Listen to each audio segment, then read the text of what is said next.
2022 Fitchburg City Council Finance Committee meeting.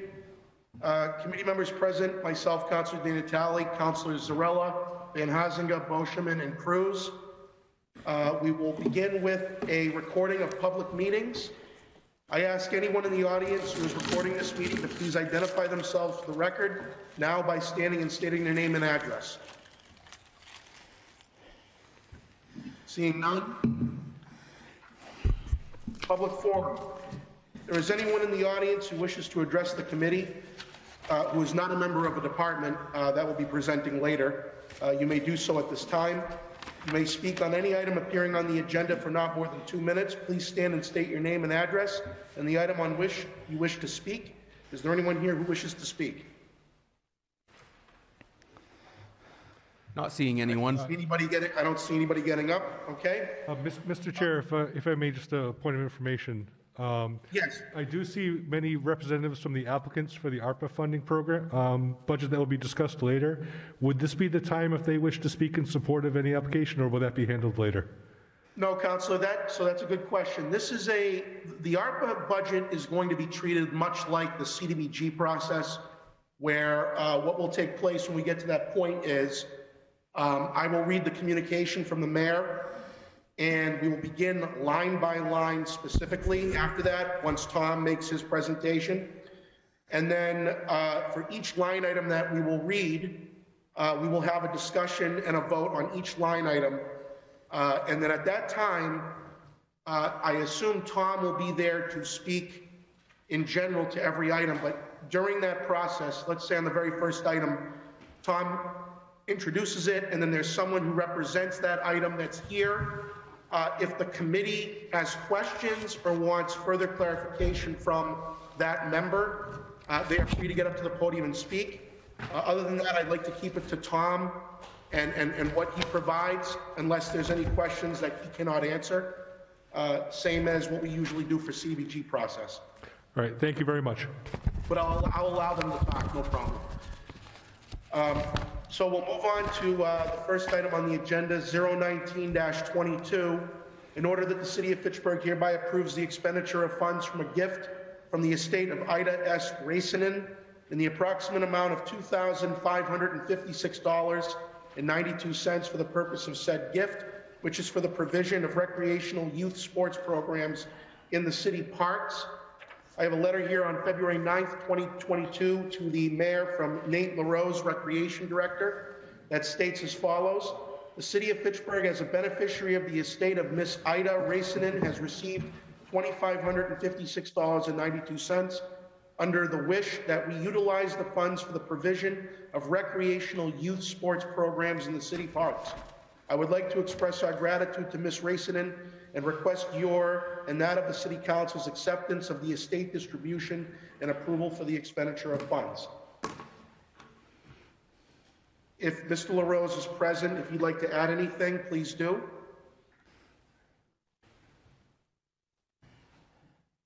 Good evening, councilors. Nick Erickson for the record, Commissioner of Public Works. Nate LaRose couldn't be here tonight. He wasn't feeling well. I think he said everything that needs to be said in his letter, and I would support this petition. I did speak with Nate earlier today, and he indicated that he would use this money likely for equipment purchases or to put into maintenance of the soccer field at Coolidge Park. Are there any questions from committee members? Make a motion we accept. Second. Make a motion. The motion has been made and seconded to approve 19-22. If there is no objection, I will take this under unanimous consent. Seeing none, it is adopted. Thank you. And councilors that are on the committee, if you want to speak, please raise your hand. I expect FATV will pan out to your group so I can see. If I miss someone, please just speak out. And thank you for your cooperation on this. I know it's probably annoying. 020-22, in order that there being hereby is transferred from the sum of $400,000 to be charged against reserve for snow and ice removal and credited to the following Department of Public Works snow and ice accounts: $200,000 to equipment rental and $200,000 for salt. Commissioner Erickson. Yes, thank you, Councillor. So this is a request similar to what we've done in previous years. We start out with a budget of $100,000 for snow and ice. We get a certain part of the way through the season. We reevaluate our spending to date and then make a request for additional funding if we feel it's necessary. At this point in the year, we've purchased quite a bit of salt and sand. We're no longer mining sand out of the Airport Road parcel that we formerly owned, so that's an additional expense. In addition to that, salt and sand are both significantly more expensive this year, so we're burning through our budget money a little bit faster than anticipated. We still do have some anticipated snow and ice events coming up, most notably this Friday, and I would expect cold weather to continue into March, hence the reason for this request. So $200,000 would be allocated to the equipment rental line item in the budget, and $200,000 would be allocated towards the salt line item in the budget. Motion to accept? Any question? Councilor Boschman. Mr. Harrison, on the how do we stamp the salt? Because I was told that we were running low about a week ago, so. We were running low. We just received, let's see, we've purchased 4,609 tons to date, and we just had, I think, 37 tons or so delivered. I have to go, I didn't bring those numbers with me tonight, but we are 3/4 full on our salt shed right now. So I think we'll be in fair shape for at least the next several weeks. Now, on the sand plot where we were mining from the Airport Road, and I remember a couple of times we had property where I personally thought we could use for mining. It was probably sandy, and they didn't want to do it. Is the sand really expensive that we're buying? Actually, the net cost above and or compared to what we spent to mine the sand out of the Airport Road pit is actually cheaper. What we experienced is it used to cost about $7,000 a year to rent the screener piece of equipment for about a month. Most recently, I think 2 years ago when we did that for the last time, the price was $22,000 for about half the amount of time. So it's 2 weeks for $22,000. And then at the same time, you're paying 2 guys to be down there essentially for that 2 weeks straight, sometimes more than 2 guys. So when you add up all the labor costs plus the rental of that machine, it is significantly more expensive than just buying it from Powell's. We get a decent price from them. Okay. All right, make a motion. Oh, you already said. I second it. I will renew my motion. Anybody else wish to speak on the motion? Seeing none, I have a motion made and seconded to approve 2020-22. If there is no objection, I'll take this on unanimous consent. Seeing and hearing none, it is passed. Thank you, Councilor. Next, we have 22-22, in order that there be and hereby is transferred from within the sum of $40,000 to be transferred from police personal services, patrolmen, and credited to the following accounts. Police equipment and repair, gas and oil, $20,000. Police maintenance of buildings, repair and care, $20,000. If Chief Martineau is present, please proceed. Good evening, councilors. This request was made as we were preparing our FY23 budget. We noticed we're going to see some shortfalls in 2 line items, specifically gasoline and the repair to the building. Last year, we budgeted $80,000 for gasoline, and for obvious reasons with the increase in gas prices. We're estimating we're going to spend close to $100,000, thus the request for $20,000 additional money in gasoline. As to repair to the building, we had some unforeseen issues at the police station this past year. One specific was elevator issues. We had significant repairs done to our elevator, and more recently repairs to our generator, which gives us backup power at the police station. In fact, we're still renting substitute power for the police station. Typically, we budget about $15,000 a year for repair to building. This year, we're anticipating we're going to be close to $35,000. So that's the reason we're asking for this $20,000 to be moved amongst my budget. We able to find the money in our budget because of staff shortages this year, so this is a transfer from police personal services over to these 2 specific line items. Are there any questions from committee members?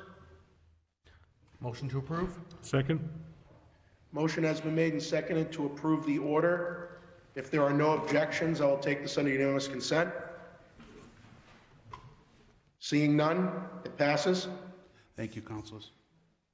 23-22, in order that the City of Fitchburg hereby approves the expenditure of funds from the Mass Executive Office of Public Safety and Security FY22 Shannon Community Safety Initiative Grant in the approximate amount of $416,812 for the purpose of said grant, which is to reduce gang and youth-related violence. Chief Martineau. Good evening, councilors. Captain Giannini speaking on behalf of the Shannon Grant. It's a long-standing grant in this city. We've received it for well over a decade. We have 6 partners who all work together and collaborate to reduce gang and youth violence in Gardner, Fitchburg, and Leominster. I'll be happy to answer any questions you may have. Any questions? Yeah. Council Beaufort. Is it working? It is working. I think it's working on a local level, and the politicians in Boston seem to agree because they keep giving it to us, and they actually increased our budget this year. They increased it? They did. All right. Any other questions? For someone like, this is the first I've seen this, so for somebody like me, maybe to appease Councilor Boschman, can you talk about some of the success stories that you've had with this grant? Sure. Like I said, there's 6 partners. It's the Fitchburg Police Department, the Gardner Police Department. The Spanish American Center is a new partner just the last couple of years. MOC is a longtime partner. Shining Light Ministries is a longtime partner. And Mount Wachusett Community College is a longtime partner. So we all tackle different parts in Fitchburg Police and Gardner Police. It's drug education, it's junior police academies, it's some suppression patrols. MOC is more case management, and MOC treats the whole family rather than just the at-risk youth. Shining Light Ministries has multiple programs. One is athletic related, and another one is where they have a activity on Saturday nights to keep kids out of trouble. Mount Wachusett focuses primarily in the summer where they give at-risk youth jobs and assist them in getting from high school into colleges. And Spanish American Center does after-school programs where they mentor the children and their families. So it's been very successful over the years. Thank you, Captain. Make a motion, we accept. Second. Motion made and seconded to accept the order. If there are no objections, I'll take this under unanimous consent. Seeing none, it passes. Thank you, Council. Thank you, Captain. 24-22, in order that the City Council authorizes the superintendent to submit to the MA, the Massachusetts School Building Authority, the statement of interest form dated March 1st, 2022, for the Longstrom Middle School located at 98 Academy Street, which describes and explains deficiencies in the priority categories for which an application may be submitted to the Mass School Building Authority in the future. And in the communication letter from the superintendent, this letter would go towards the authority's 2022 Accelerated Repair Program, and the statement of interest will address priority replacement of the 28-year-old boilers at Longshore Middle School. Good evening, councilors. This is part of our annual submission to the MSBA for accelerated repair. We did submit for windows and boilers last year. We did receive funding for our windows at Longshore, and we'll be resubmitting this year for boilers. Great. I'm all in favor of that. Any questions? Just out of curiosity, when is the work going to start on the windows? We have an OPM and a designer just starting now, so we're hoping that'll be done this summer. Great. But the timeline is still yet to be determined. And do you know what the timeline will be for the submission for the boilers, when we'll hear whether or not? Yeah, it'll be submitted in March, and we'll find out later in the spring whether or not we'll be approved for it. Much of it has to do with how many projects get submitted statewide. And if funded, would work take place this summer as well, or would that be a little later? I'm sorry? If we're approved, would work start this summer, or would that take place at a later time? It'll be the following year. This is for 22. All right, great, thank you. Mr. Shalafo, how much is the window, is the boiler replacement submittal? How much are we looking at for asking? I would estimate around $1 million for the boilers. $1 million, and there's 2 of them? There are two currently, yes. And they'll be updated and upgraded to whatever the engineers feel is best for that building. And this would still follow along that track of an 80-20 split? It is. Thank you. Any other councilors have questions? Got one question. Council Boschman? Question for you is, on the windows that we're going to put in, we have to put in the windows the state tells us to? Counselor, can I just interject that? I'd like to, actually, I let Councilor Van Haasny ask about the windows, so go ahead. I mean, this is a boiler question, but I already let it go, so go ahead. My apologies. Are we going to put in some good windows, or are we just going to put the states into the lowest bidder? So again, the engineers will be out on site within the next few weeks to give us a design package of what they estimate to be the best replacement for what is currently there. All right. Okay, thank you. Motion to approve? Second.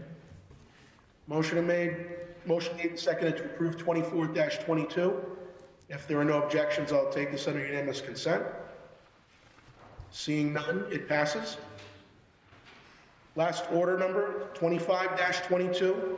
In order that there be and hereby is appropriated the sum of $480,000 to be charged against available funds and credited to employee benefits, other benefits, COVID premium pay. And I have a letter here from the mayor to the council, which states as follows. Dear honorable councilors, as many of you know, one of the eligibility criteria outlined in the ARPA legislation was to provide premium pay to essential workers. As you also know, when my ARPA team presented our initial strategy in October, the goal was not to provide a premium pay program with ARPA funds. There were multiple reasons for this rationale. ARPA funding sets an income limit of 150% of the annual mean wage of the state for premium pay recipients. While the Treasury Department can grant a waiver of this threshold, which in Massachusetts is roughly $105,000, without such a waiver, this program would have left out many of our essential workers. Point 2, ARPA guidelines recommended policies which provided premium pay to essential workers in low-income professions, such as grocery store clerks and others in the private sector. While such a program could work in cities like Boston, which received an allocation of over $1 billion, such a program would be impractical in a smaller city like Fitchburg. And in the interest of the following the intent of the program without allowing for such premium pay equity, I did not find it appropriate to utilize ARPA funds for only some essential workers and not others. Point 3, the city received these funds because of a wide range of public health and economic indicators. I saw this as a once-in-a-lifetime opportunity to make one-time investments in programs and projects that would have a lasting impact on a large percentage of Fitchburg residents and help improve outcomes according to those public health and economic indicators. Point 4, the vast majority of municipalities in Massachusetts have not adopted ARPA premium pay for many of these same reasons. Those that have, such as Springfield, received much larger allocations, $123.8 million, which provided them with much more flexibility than smaller communities such as Fitchburg. Once the request for proposals was released, the city received 3 proposals related to premium pay. Those proposals did not cover the full scope of eligible essential employees. For example, one proposal only covered certain members of a department but not others, who were covered by another labor union. Those programs also left out other departments entirely and would have created conflict among the labor unions and other municipal staff within the city. In addition, the ARPA Advisory Committee ranked each project and scored them according to the ARPA criteria outlined by the city. Given the high volume of applicants, only the most competitive projects were approved for funding. Premium pay applications were ranked below the funding threshold, both in terms of priority and project score by the Advisory Committee. I wanted to respect the process I created, another reason I did not include premium pay in my 2022 ARPA budget. Therefore, I have proposed a premium pay program coming from $480,000 in available funds, which supports our essential workers. This program will deliver equitable treatment across the many important municipal workers that were responsible for critical services across the city. Through this program, all current regularly scheduled employees who worked with the city during Governor Baker's state of emergency are eligible for a premium pay stipend. Full and part-time benefited employees will start with a $1,500 premium pay stipend, and part-time non-benefited employees will start with 50% of that amount. The attached brief outlines this policy further. I urge you to join me in supporting this premium pay program, which will show gratitude to our dedicated municipal employees who went above and beyond the call of duty to support the city during this difficult time, Mayor Stephen L. Vitale. And you have the criteria there for the premium pay. So after reading that, if there's anything further that the mayor would like to add before we open it up. Thank you, Mr. Chairman. I think the communique from my office to the council sums it up pretty well. I think it's clear why we took the approach we've taken. I'm certainly comfortable with it. I want to thank Susan Davis for her efforts in ensuring that everyone that deserves to be paid is in fact on that list, and also certainly Calvin Brooks for his always steadfast behavior in matters such as this. We thank him for that. So I'm hoping that the council will vote unanimously to approve this. It's not in line with what some of those requested figures were, but we believe it's equitable and reaches everyone that should be benefited through this process. And we're very happy about that, and we hope that the employees in the city of Fitchburg are equally pleased. Thank you. Any questions from committee members? Anthony. Councilor Zarella. Thank you. Regretfully, I can't support this appropriation. I feel that it is equal, and for that reason it is not equitable. Not everyone, I have great respect for every employee of the city of Fitchburg, and I love the work they do for this city. But they were not all equally impacted by working through the pandemic. Many were able to work remotely. Others were able to work socially distanced in offices with appropriate PPE. Others were working outside of offices in conditions where they could follow all recommended pandemic protocols and keep themselves safe. And frankly, the employees who fall into those categories, I'm very glad that they did the work they did throughout the pandemic, but they suffered the exact same hardships that every other person in the workforce suffered throughout the course of the pandemic. By contrast, our first responders suffered much greater hardships and did so without complaint, or at least without complaint that made it to my ears. They were required, in order to do their jobs, they were required to do precisely the things that the CDC and DPH were telling us to avoid doing. Getting close to people, touching people, not, with no opportunity to sanitize things. And that meant that they were exposed essentially daily, while the rest of us, especially during those first few months when adequate PPE wasn't even available, while the rest of us were hunkered down in our homes, they were out there doing their jobs, coming into close contact with members of the public. And frankly, because the police deal with people who are breaking the laws and the fire department deals with medical emergencies, they were dealing with people who were much more likely than a random member of the public to be potentially COVID infected. I think that there is a uniqueness to that needs to be recognized. And I feel that simply giving an across-the-board bonus to all city employees, I think I'm correct in saying that all of us on this bench here and the chair have either spouses or significant others. Imagine if I walk up to my wife and I say, I love all women, including you, that's not getting me too far. That's what I feel like this comes across as, is telling our first responders, yes, you did a great job during this pandemic putting yourselves on the line, just like everyone else, including the people who worked from home.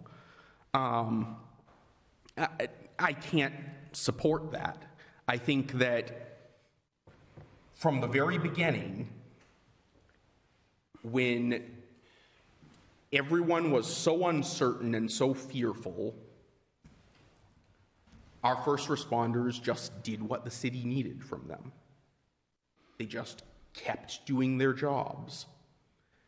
They had our backs through the whole pandemic, and we need to have theirs.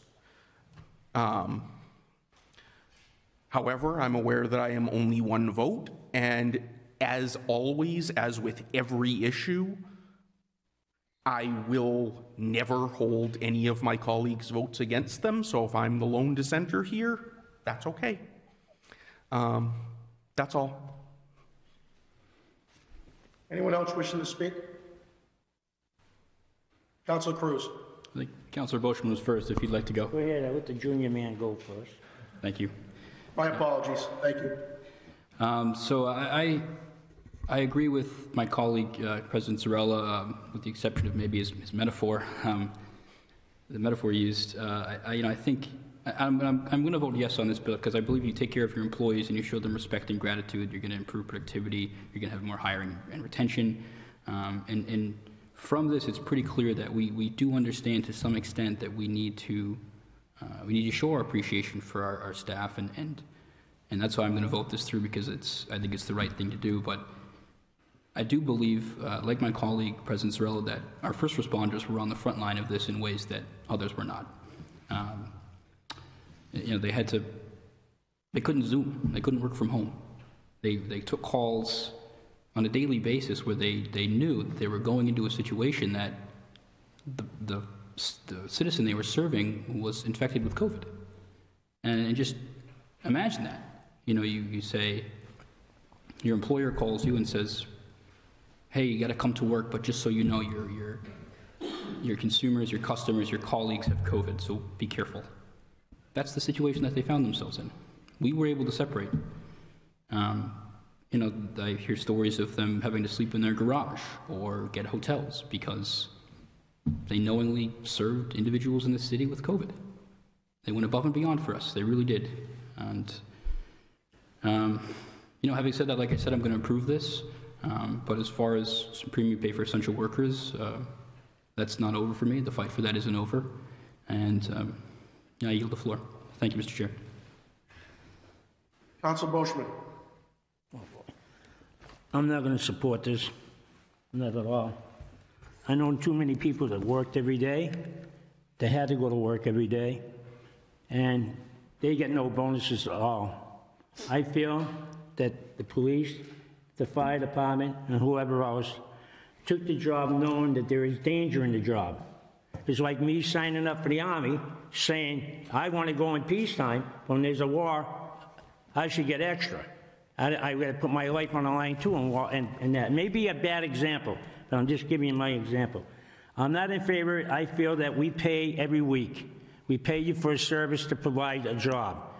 Good or bad, we don't know what it's like.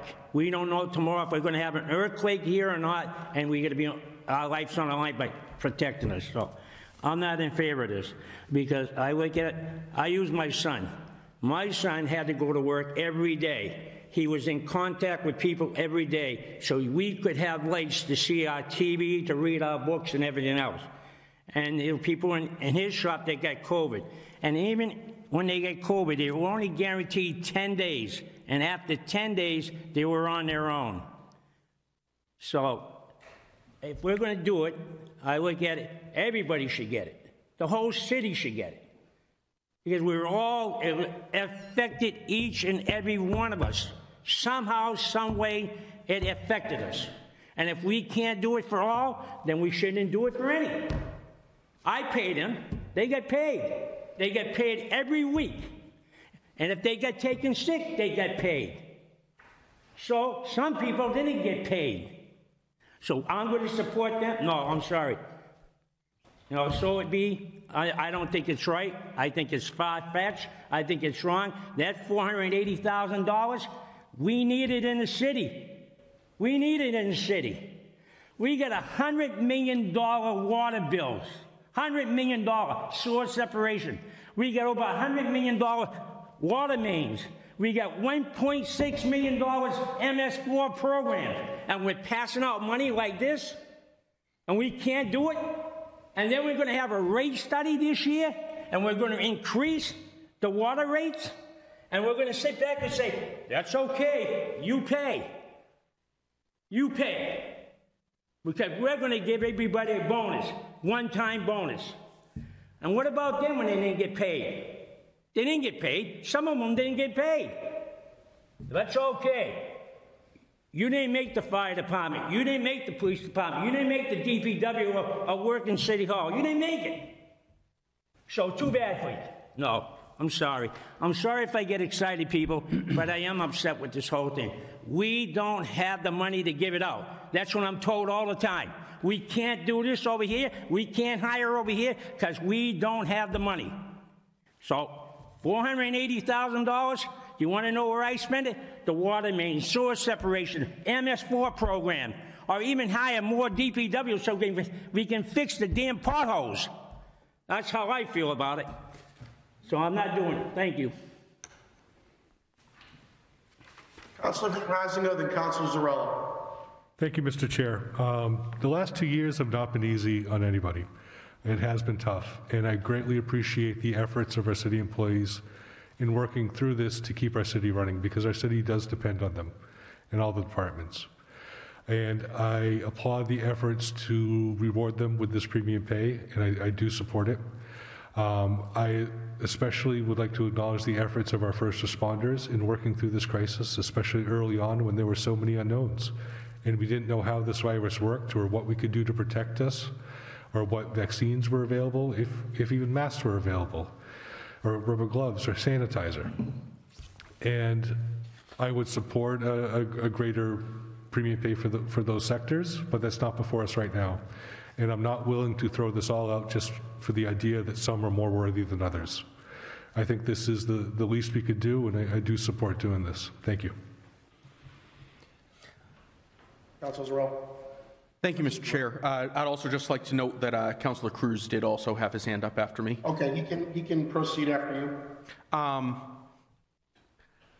I just want to note a few things. One is that, unless I'm greatly mistaken, actually members of the military do get combat pay. But I think that there are two distinctions we need to be making. One is we have a greater responsibility to the people who worked for us through the pandemic. Yes, it would be great to see all the people who worked at stores and who worked in factories and everything get premium pay. Their employers should pay them premium pay, but we are not their employers. Secondly, I'll just reiterate, there are matters of degree. I went to stores occasionally during the heart of the pandemic because I had to. And yeah, there were checkout clerks and so forth working in the stores. They were also working behind plexiglass with masks on, with a spray bottle of sanitizer next to their station. I don't want to speak for the two members of our police force that we have in the audience or for any of the firefighters, but I can't really imagine that the job that they do allowed them to ask the people they were dealing with if they could wait a moment while I fix my mask or while I spray down the surface. There's no plexiglass between them and the people they serve. I think that is a very relevant distinction, and like I said, I'd just like to see it acknowledged. The reason I am not taking the same position as the colleagues to my left, though I respect it, is simply that I think that premium pay is for those people who were disproportionately impacted by the pandemic. Not for everyone who was impacted, because like Councillor Boschman stated, everyone was impacted. And as far as in the workplace, everyone who was employed was impacted, and of course the people who were laid off were even more so. I was impacted. I worked through the pandemic.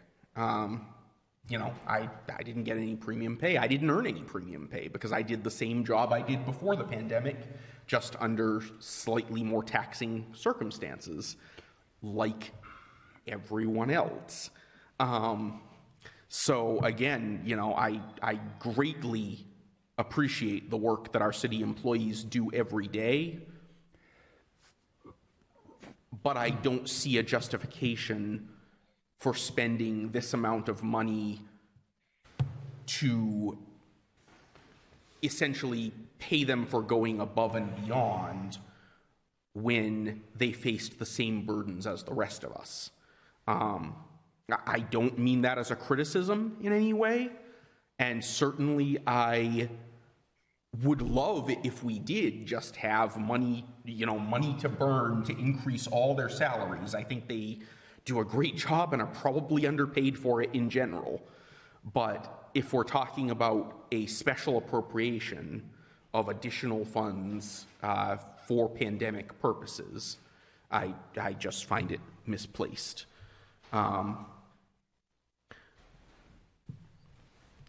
But I hope that we will continue to discuss this going forward, both with respect to city employees in general and specifically first responders. Thank you. Councilor Cruz? Thank you, Mr. Chair. I was going to make some of the same points as President Zarella, as far as, you know, other employees, grocery store clerks, gas station clerks, and really any line of work. It's the duty of their employer to take care of them and to show them their gratitude and their appreciation. We don't employ those people here in the city.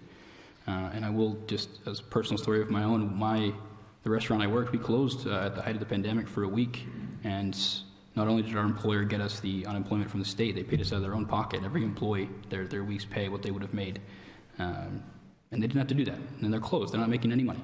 And it went a long way with me personally, and I know it went a long way with my coworkers. That's all. I yield the floor. Thank you. So on this subject, Can he see me? Can he see me? I'm sorry? I've got my hand up. I don't know if you can see that I would like to say something. No, I don't. Okay. Mayor, do you mind if I speak first?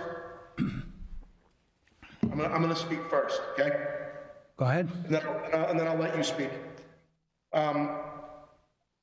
Reading this letter that was given to us, you know, there's a point made in this letter about the advisory committee ranking this as a low priority. And obviously, it's not a low priority to those who would receive this money, but we have an advisory committee for a reason in terms of prioritizing the many projects that we have, that we need to do.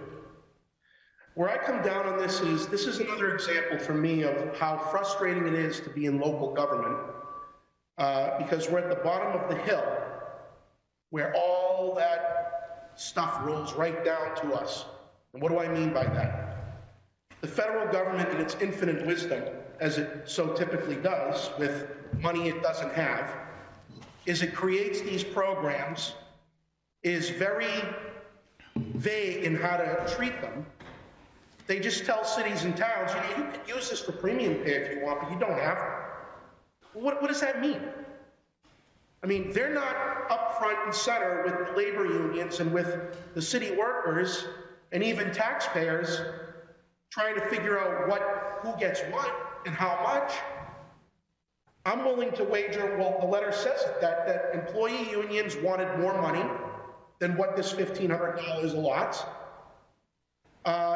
Obviously, there were some great points made earlier by some of my committee members about equity in terms of not in the sense that, I understand the argument, not in the sense that they're not as important. I look at this as who was working during this ordeal, who was not working, number one. Now, obviously, all city employees were working. There were a lot of people in the private sector who were not working, no choice of their own, no fault of their own. And then you get into varying degrees of who did what during the pandemic. I'm wrestling with this because on one hand, it's easy to say that first line responders should get way more or get all of it, and everyone else who worked from home or didn't really take any risks with their jobs should get nothing or far less, but that comes across as, you know, these workers aren't essential and these workers are, and I don't want to sound like I'm not being respectful to the first responders and disrespectful to the rest of our employees. It's not a principal clerk's fault or a department head's fault that they are, for the most part, in the office or at home, working from home, and a police officer, firefighter, DPW worker, et cetera, are on the front line. It's the career choices we all made. I don't want to hold that against anybody. So what's difficult for me with this whole subject is I feel like I'm put into between a rock and a hard place, as the feds love to do to us, because they don't care. All right, they threw this out there as a sweetener, where we don't have to give premium pay. I read that there's many cities and towns in the Commonwealth that aren't doing it, probably because it is ridiculously arduous to figure out who gets what and how much. And it's just going to cause internal fighting. So for me, it almost sounds like you either do what the mayor is doing or you do nothing. And the problem for me is it's hard for me to accept giving the same amount to everybody while understanding that how do you quantify what the varying numbers should be. So this is just another situation where I would have rather the feds just take the decision off our hands and say, this is how much you're giving for premium pay, and this is how you're going to calculate it. But they're not going to touch this political football. They're going to let us do it, as we're going through right now. The way I come down on this then is that I look at the 480,000 and the fact that people were still getting paid, they were still getting their benefits, and I do have to weigh this also with the private sector and with non-city workers, because ultimately this is their money in addition to frontline. It's everybody's money. It's all tax money, private and public. And, you know, Councilor Cruz mentioned about his own situation and others. You know, there are people throughout this pandemic who got stimulus checks that didn't need them. People who are working from home still getting their paychecks, and the government was giving them $1,800, $3,000, $5,000, instead of the people who weren't working. It was in the news a couple of months ago. Millions and millions of Americans got paychecks who weren't affected by this because they were working. They didn't lose their jobs. They were getting a paycheck. How do you explain that? So the feds just blankly gave money to everybody. So if I don't support this tonight, I don't want it to be construed that I think that the mayor is doing something wrong or that this is not the right avenue per se, but it is hard for me to square just giving blanket money across the board when there's clearly, as Councilor Zarella mentioned, factors at play here you've got to take into consideration. But I am understanding of the fact that the city is in a position where it's almost no-win, where they have to make these decisions as to who gets what. And I guess for me, ultimately, it may be the safer bet to just not do anything and follow the lead of multiple other communities in this Commonwealth that aren't doing anything. This is probably why. Instead of picking and choosing and doing a blanket uniform number, they just say, that's it, I'm not even going to bother. I'll put the money towards something else because the feds allow that. And I would say to employees, if they're not happy with the decision we make, you know what? If the feds wanted premium pay to be enacted, they would have done it. They didn't do it. They threw it on us, as they so conveniently like to do. So I have to think about this a little more, but right now I'm coming down on the side of probably not supporting this because I am of the opinion, therefore, we probably shouldn't do anything and allocate the money for something else. But I am not in any way chastising or criticizing the administration for their decision. I just don't feel very comfortable with it. I don't feel comfortable that first responders aren't getting more than other city employees, as I think they should get. And I'm not comfortable with the fact that everyone's getting the same.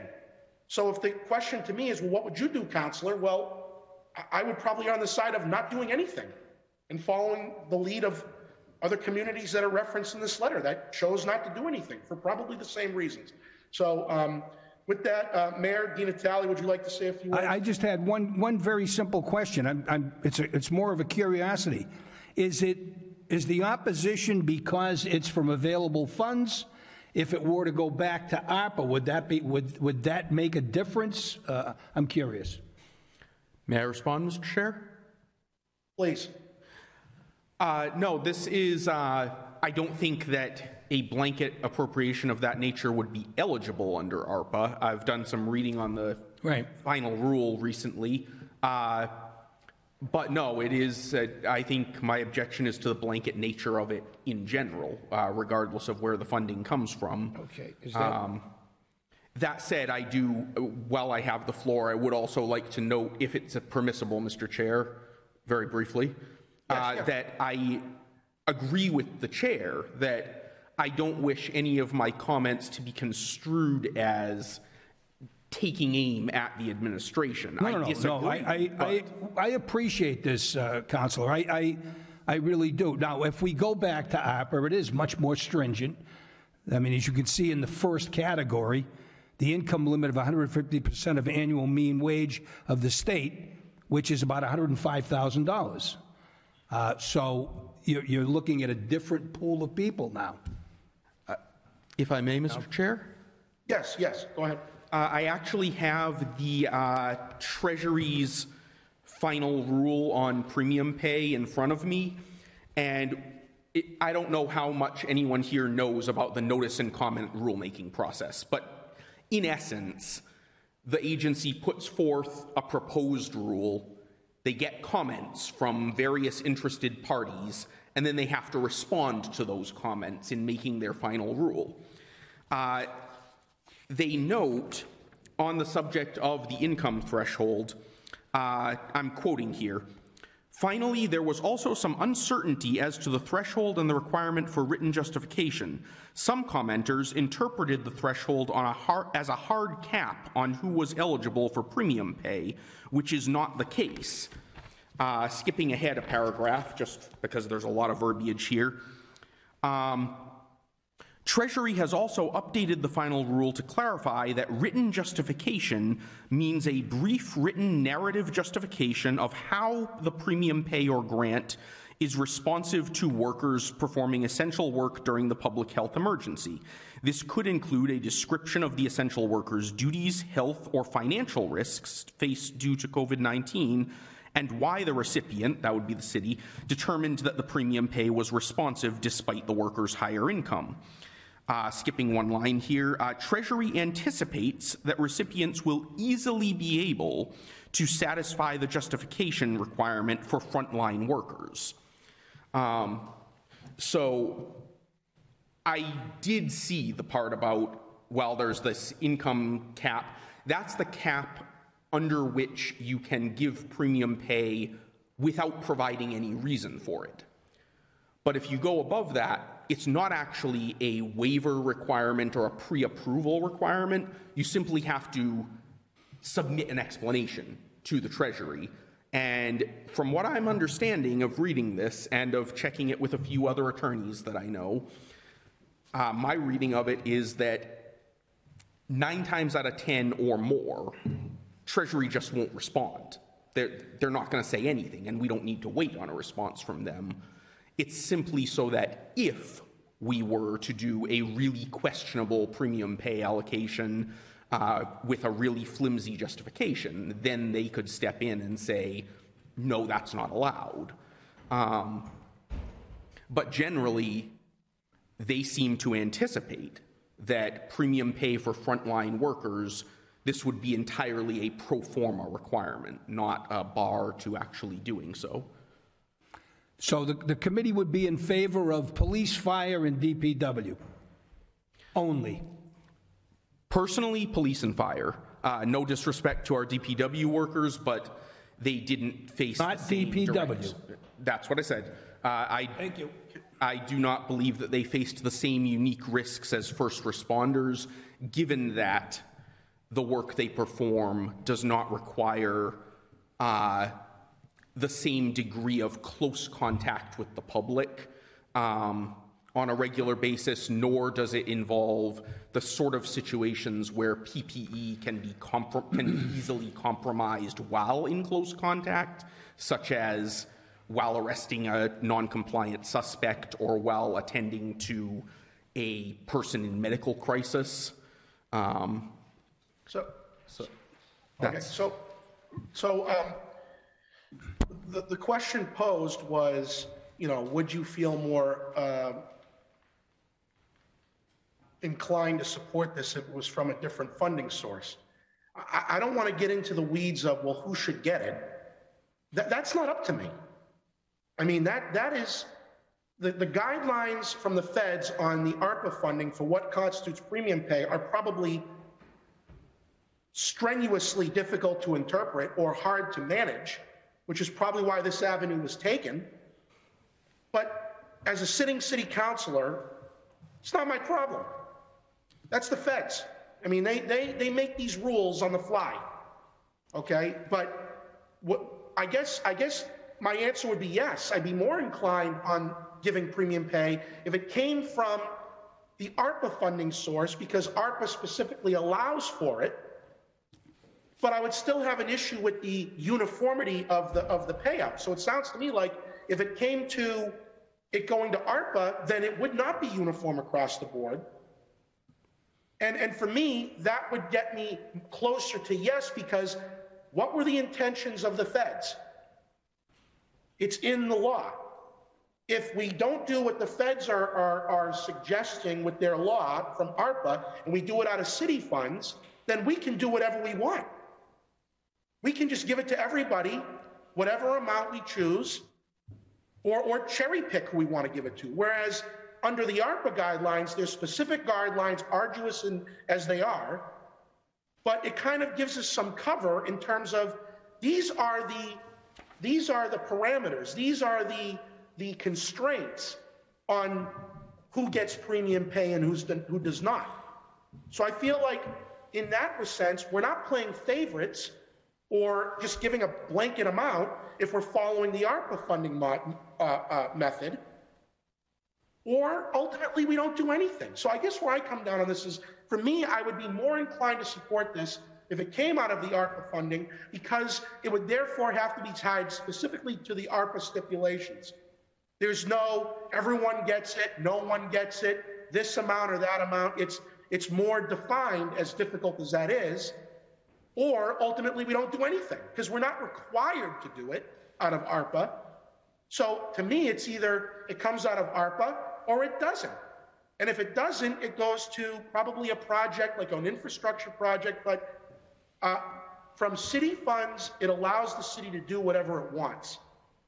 And for me, this is being pushed forward because of what the feds did with ARPA. If the feds didn't do ARPA, I'm convinced 150% the city wouldn't have done anything like this. This is a reaction to the feds. This is an end around the Fed requirements because they're so arduous. So we can either go through the federal pipeline with the money they provided, or we don't do it at all. But the more I think on this and hearing from the statements made, no, I'm not in favor of doing this through the city, because then it's open season. It's whatever we want. And it wouldn't have happened if it weren't for the feds. So I say we stick to the Fed guidelines and we decide as a city, ultimately, do we want to do anything or not do anything? And therefore, I can look at my constituents and go, this is what the feds say, who gets what and how much. All right? So I guess if I'm looking for a little political cover, I am, because I don't feel comfortable spreading this out to everyone. Let them take the heat. It's their guidelines. And if we want to do this, we follow their guidelines. If we don't want to do it, that's an option to us too. They're not making us do it. They're just giving it as an option. And a lot of cities aren't doing it. Probably because this isn't as simple as it sounds, which I'm sure it's not, but I'm now firmly in the camp of it's either out of that bucket of money as it was intended to be from, or it's nothing. Thank you. Is there any other counselors who want to speak? Councilors Boschman and Cruz have both indicated. So who was first? Councilor Boschman. Councilor Boschman. Mr. Chair, I want to ask you a question. Yes. Can you find out for me if the first responders get the proper PPE to do their job efficiently, since we're arguing about the pay and everything else and the glass shield? Because I can tell you honestly that I know for a fact that when you went to Home Depot to pick up gloves, you couldn't pick up the blue nylon gloves.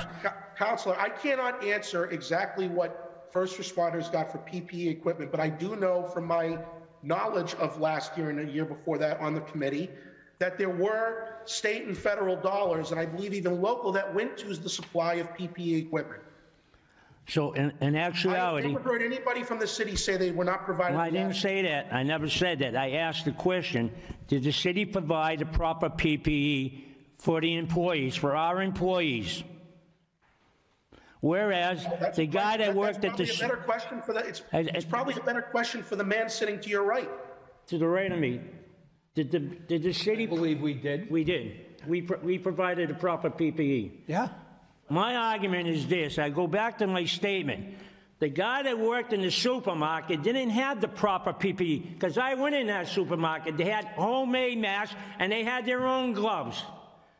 Counselor, I'm not disagreeing with you, but I really think we should not get into the whole realm of what did some employee at Market Basket have to go through, or at another retail outlet, or healthcare. I mean, that to me is got to be taken out of this equation. Well, I'll tell you what, Mr. Chair, I'll tell you what we ought to do then. Let the public decide if the first responders should get paid. We got 6 guys up here, 11 guys that are going to make a decision, and it's the taxpayers' money? Counselor, I understand your frustration, and this goes to my first point earlier about what the feds do to us.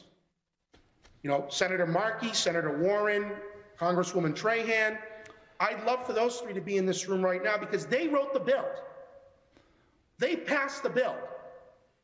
So we are bound by what they put into the bill. So your questions, valid or not, are more appropriately asked of our Congresswoman and our senators. I can't answer that. I can only answer what's in the legislation.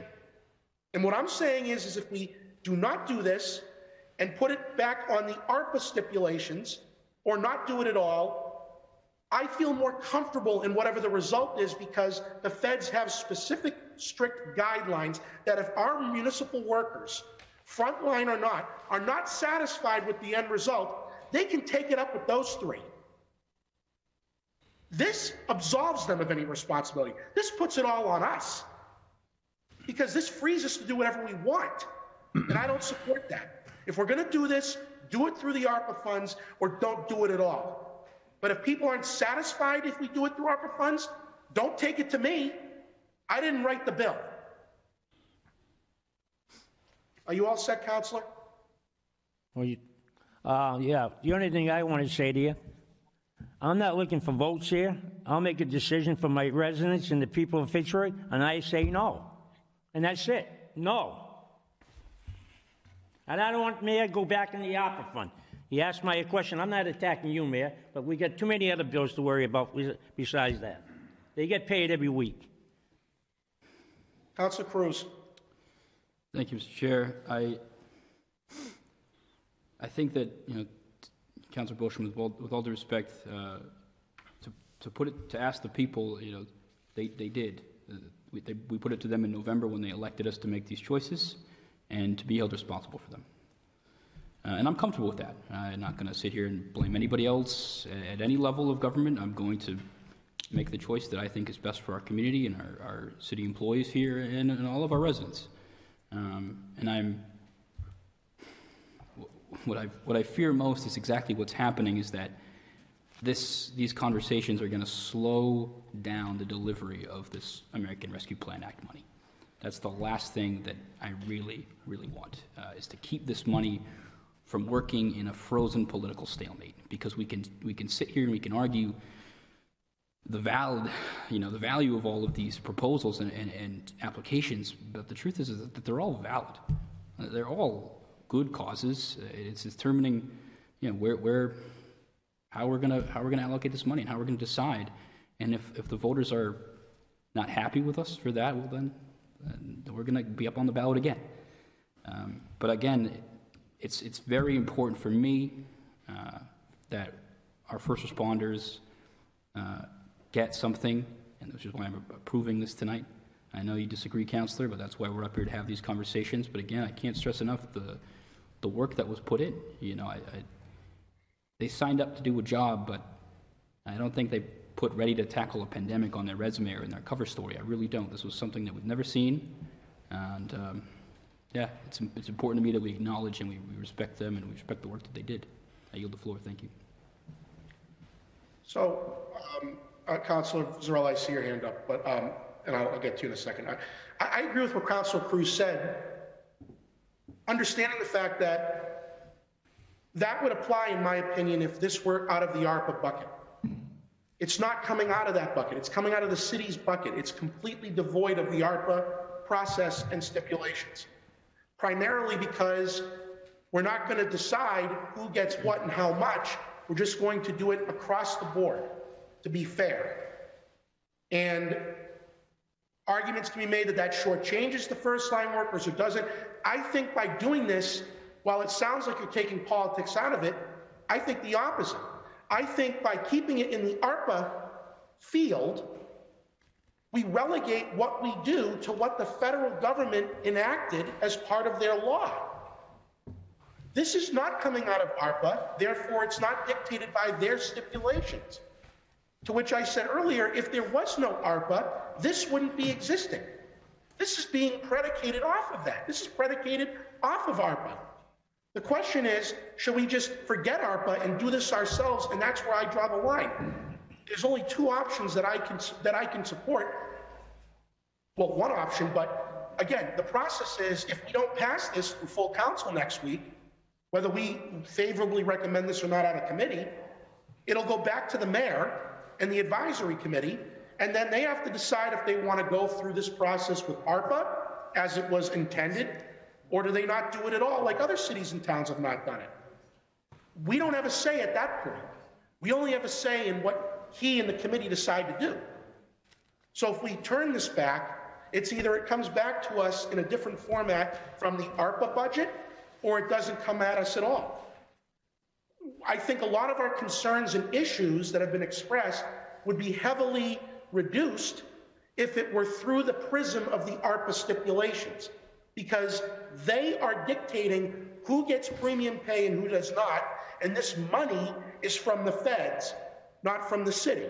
So to me, it almost sounds like it is more fair because we're abiding by the stipulations the feds who enacted this and allocated the funding are providing. It's no different than accepting any grant in the city for any purpose. They make the stipulations, and if you don't like those stipulations, you don't do it, or you don't apply for it. That's kind of the avenue I'd like to take here. If that's the avenue the mayor ultimately chooses. It's going to be ultimately up to him whether he wants to go through that process again or not do it at all. But I can guarantee that if it goes through ARPA and I get specifics on how they arrived at what they did, I would feel more inclined and more comfortable supporting it because it's following the federal guidelines. So that's my final say on this. I've made that point many times. I think that premium pay should be afforded to people who have deserved it within the guidelines. Or if it were that important, the feds would say you must provide a specific amount of this award to premium pay. They didn't. They said basically to every city and town, you decide. You can use it for that purpose, but you don't have to. So the city's under no obligation to do it, but if we do it, we're guided by them. We're not doing it on our own. And I feel more comfortable going down that avenue. Is there anybody, Councilor Zarella, you had your hand up? Thank you. This will be my final comment on the matter as well. I'm not going to belabor any of the points I made before, but I do just want to note, first off, I agree with both Councillor Cruz and DiNatale. This is the job. This is why we were elected, to make the tough decisions, even when they might be politically hazardous or fraught with dissension. That's the job. In fact, I would even go farther than Councillor DiNatale and say that while I have, Chairman DiNatale, my apologies, and say that while I have some specific issues with ARPA as a total bill, in general, I like it when the feds and the state give us block grants and say, here are some guidelines, now you decide what you need, because that allows us to tailor our expenditures to the needs of Fitchburg rather than being stuck with whatever Boston thinks we need or whatever Washington thinks we need, which is very rarely correct. But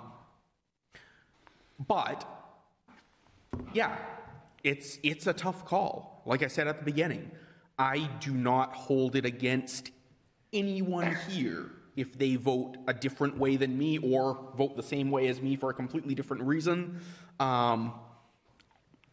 That's also the job. You know, we all do what we think is best for our constituents, and at the end of the night, we should all know that we have all done that and be able to shake hands and, you know, go home friends. Another clarification I would like to make is that in response to the colloquy between Councillor Boschman and the mayor, when I said that for the first several months of the pandemic, our first responders worked without adequate PPE, in no way was I accusing the city of dereliction in any way, and no officer or firefighter I have spoken to has accused the city of dereliction in that regard. Rather, it's just that there was a PPE shortage nationwide, and at that time, we simply did not have the supply chain necessary to provide adequate PPE to those departments. It wasn't the city's fault, but it also wasn't the first responders' fault, and they were the ones who had to deal with it.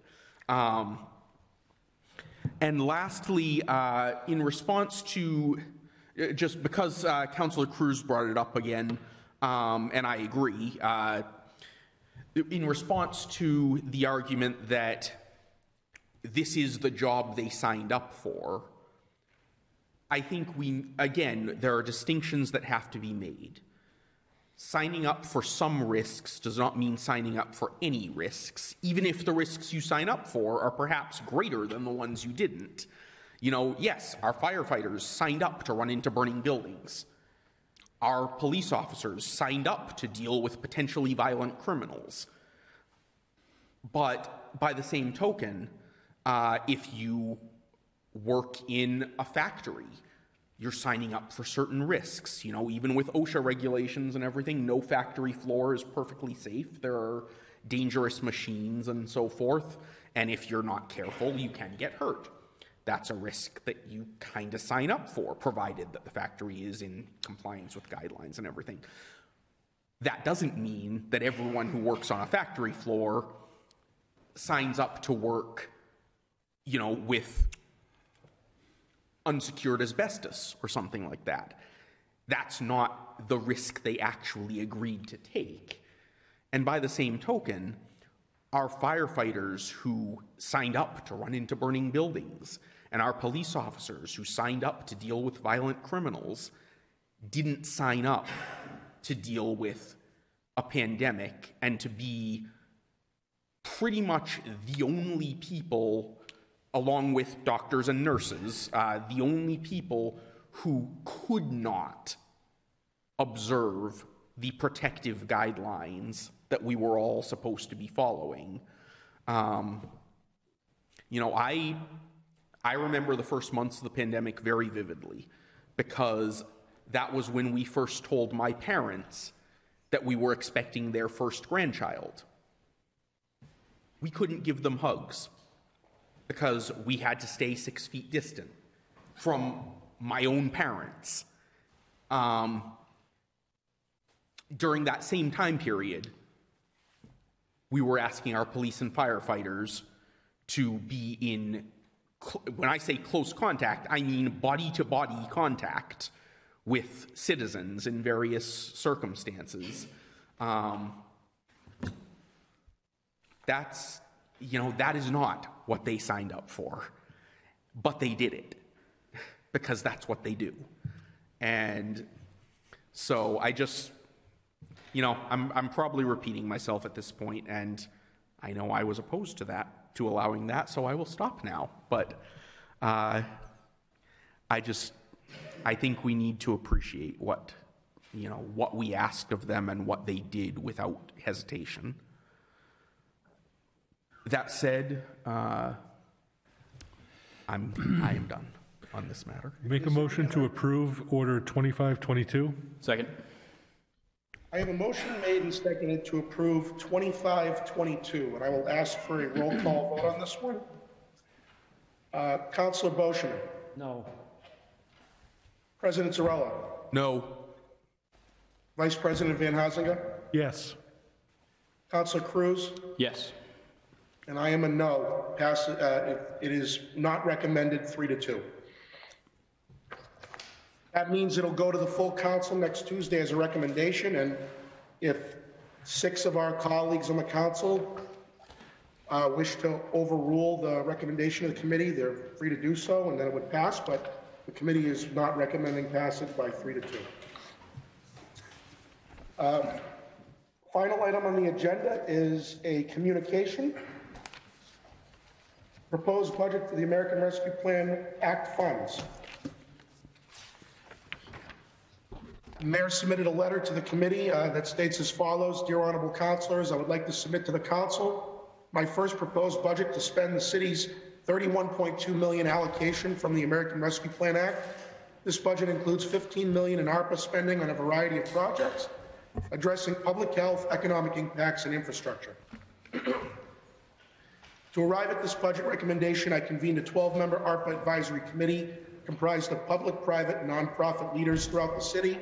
Working with that advisory committee, I developed a criteria for prioritizing ARPA projects and put out a request for proposals to municipal and nonprofit organizations seeking funding. This process, the first of its kind in the region, elicited 38 proposals with over $45 million in requests for $15 million in initial funding. After the application period closed, the ARPA Advisory Committee held 2 meetings where the applicants had an opportunity to share their project proposals and take questions from the committee. Following those meetings, the Advisory Committee ranked each proposal and scored them according to the ARPA criteria we devised. The Advisory Committee then began the difficult work making cuts. The committee sorted projects according to both their ranking and project score. From that, further cuts were proposed using the following methodology. 1, with the project that had a staffing component, the rule of thumb was to fund the first 2 years and recommend to reapply to round 2.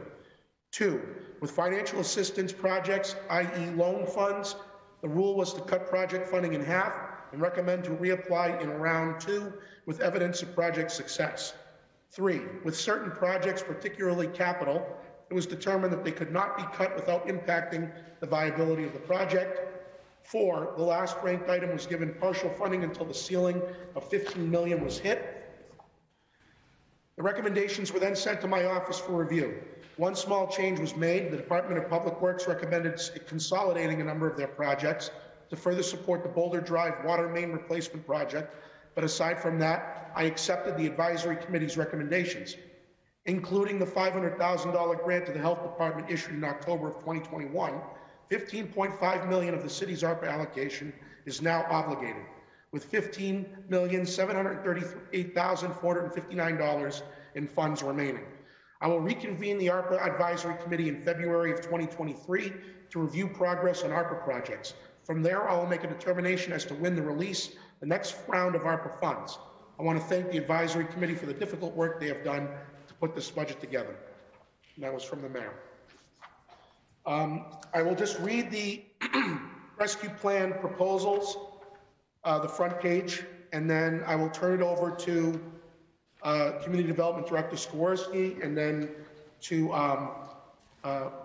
Vice President of the Council, Van Hazinga, who had some words to say as a member of the committee. And then we will go through the list of projects one by one and take individual votes on each. And if committee members have any questions that Tom cannot answer, or someone who was on the committee that's on the council, I will allow for a member of the audience to provide clarification or answer questions directly. So the American Rescue Plan Act, ARPA 2022 proposals are as follows. The total budget is $15.5 million, and that includes the $500,000 that was previously approved by the council for the health department. $2.1 million is for responding to public health emergencies. $8.3 million is responding to negative economic impacts.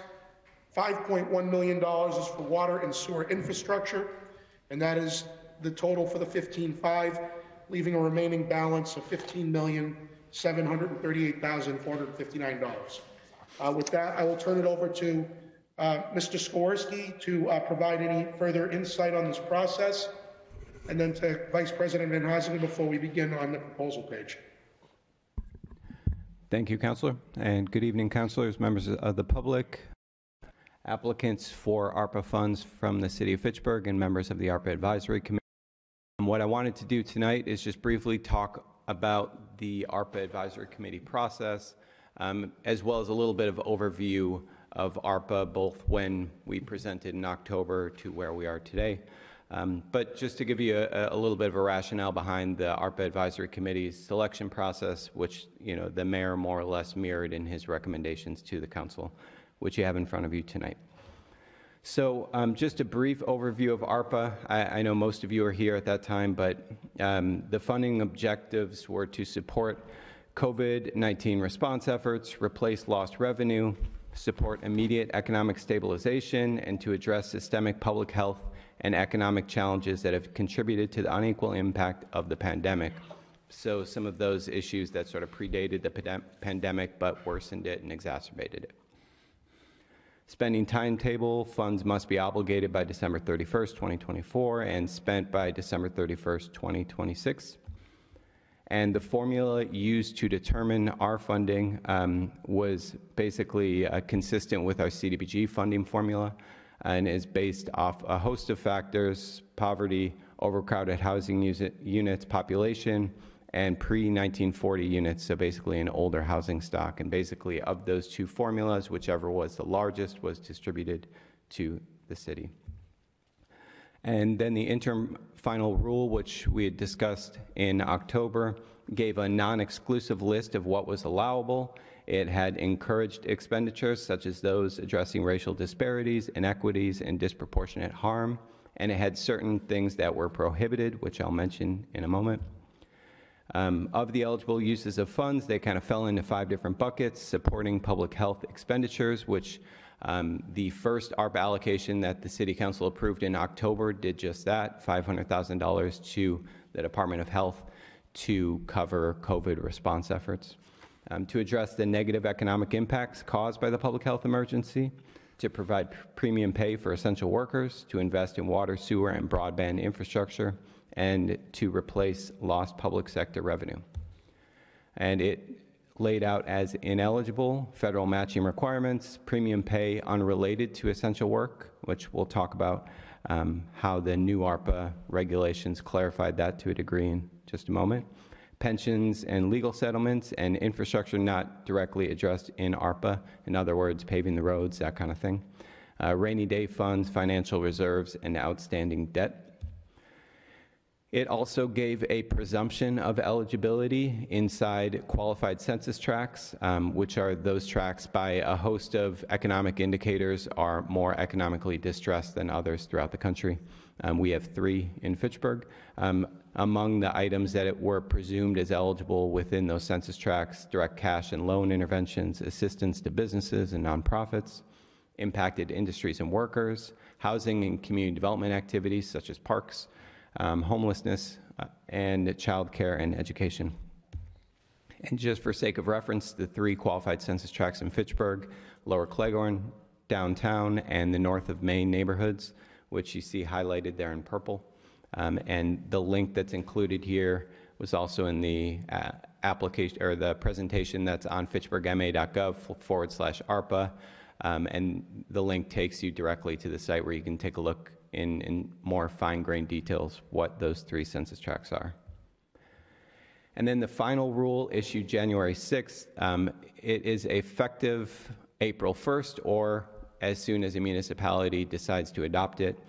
It clarifies a few key things, and just I stole this from the feds, so this was not my work, so credit where credit's due. But public sector revenues, it created a $10 million revenue loss standard allowance, which basically instead of Calvin having to go through the difficult work, putting numbers in a formula to determine what the public sector revenue loss was, there's sort of a standard deduction, if you will, where we can assume that all municipalities had $10 million in lost revenue. Premium pay for essential workers, it broadened essential workers who can receive premium pay without written justification. I'm not sure Councilor Di Natale will appreciate this because of the lack of clarity it provides, but one of the things that it did outline in the final rule is that all local government employees that are exempt are eligible. So it actually broadened it pretty far out from the original thought of just sort of public, yes? Non-exempt. Non-exempt, thank you. Do you want me to pause for a moment for questions? Only with the chair's permission. Okay. Please, go ahead. Thank you. I just wanted to clarify, only because I've been looking through the final rule extensively today, that change broadened the category of people who could be eligible, but they still have to be engaged in essential work in order to actually qualify. That's correct, and so and I'm sure we'll have dueling citations here. I didn't really want to get into the arena of premium pay here, but they essentially, I think it changed from where I had it loaded up here, but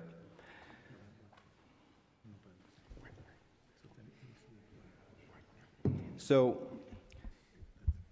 a more specific eligibility system would have provided more certainty but would have been more rigid. In contrast, the current definition is flexible enough to give recipients the ability to tailor their premium pay programs to meet their needs. And you know what? I'm not a great multitasker. I'll go back to it later. But it's fine, but it essentially clarified all local government employees are eligible and made the criteria muddy enough to be complicated to interpret. And the one example in Massachusetts that we are aware of, Springfield, that distributed $5,000 in premium pay, they did so to all employees, union and non-union. And actually the other one was Newton, and Newton distributed actually under a public health criterion where they distributed premium pay to all employees that were vaccinated.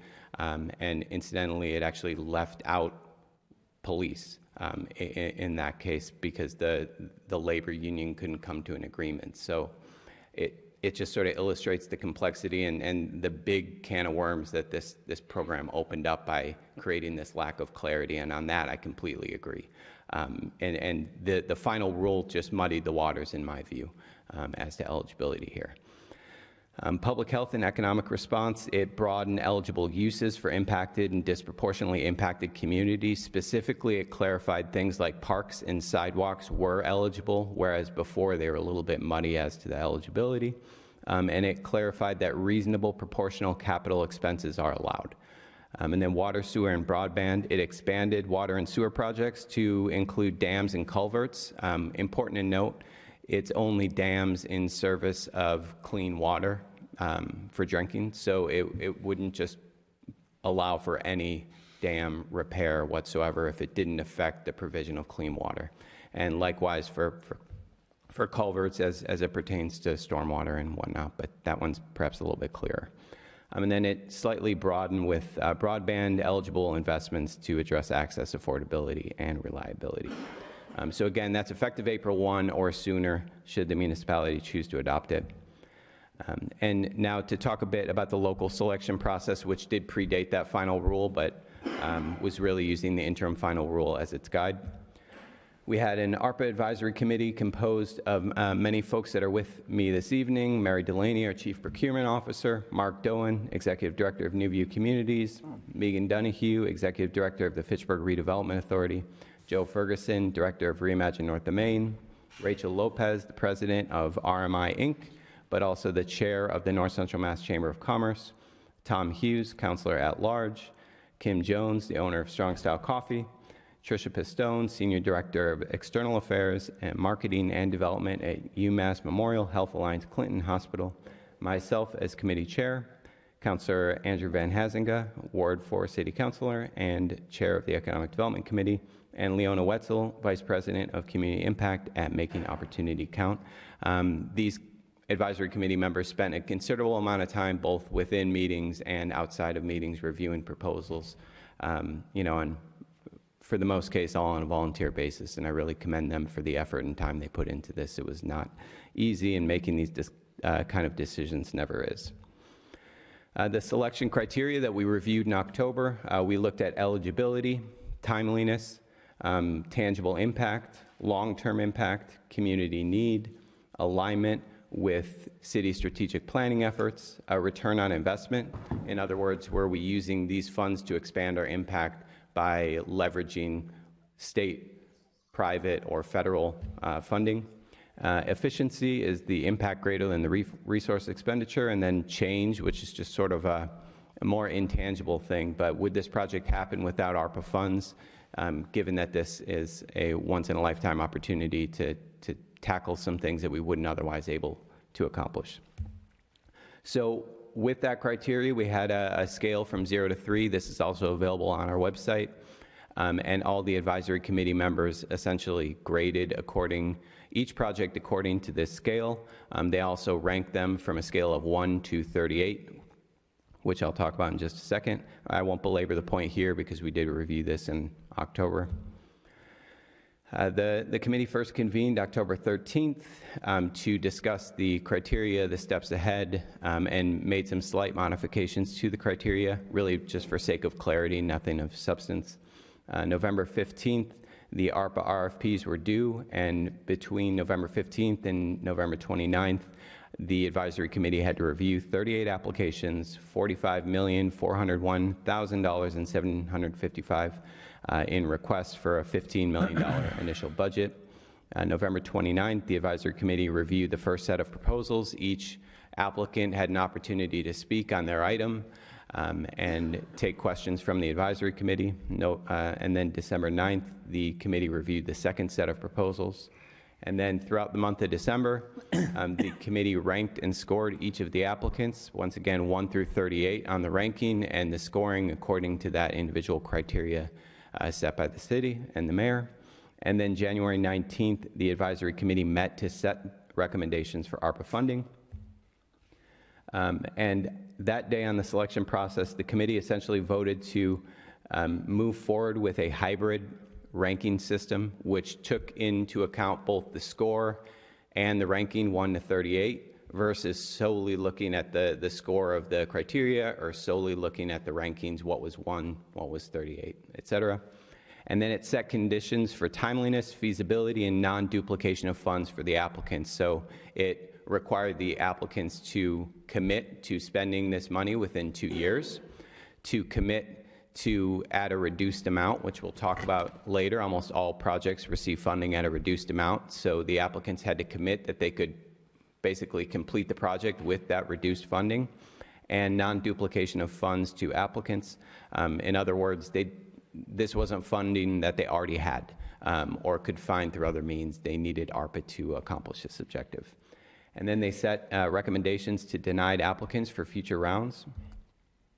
So this is ultimately the scoring criteria and the sheet that the advisory committee looked at. So here are all the projects ranked 1 to 38. We had the total average score, and then that score was assigned a ranking. So the top score received a ranking of 1. The lowest ranking score received a ranking of 38. And then they ranked overall 1 through 38 each of the projects, and a mean was taken for each of them, basically from all the 12 members. The average score is what you see here from, and this is, just an average, so it's not a 1 to 38.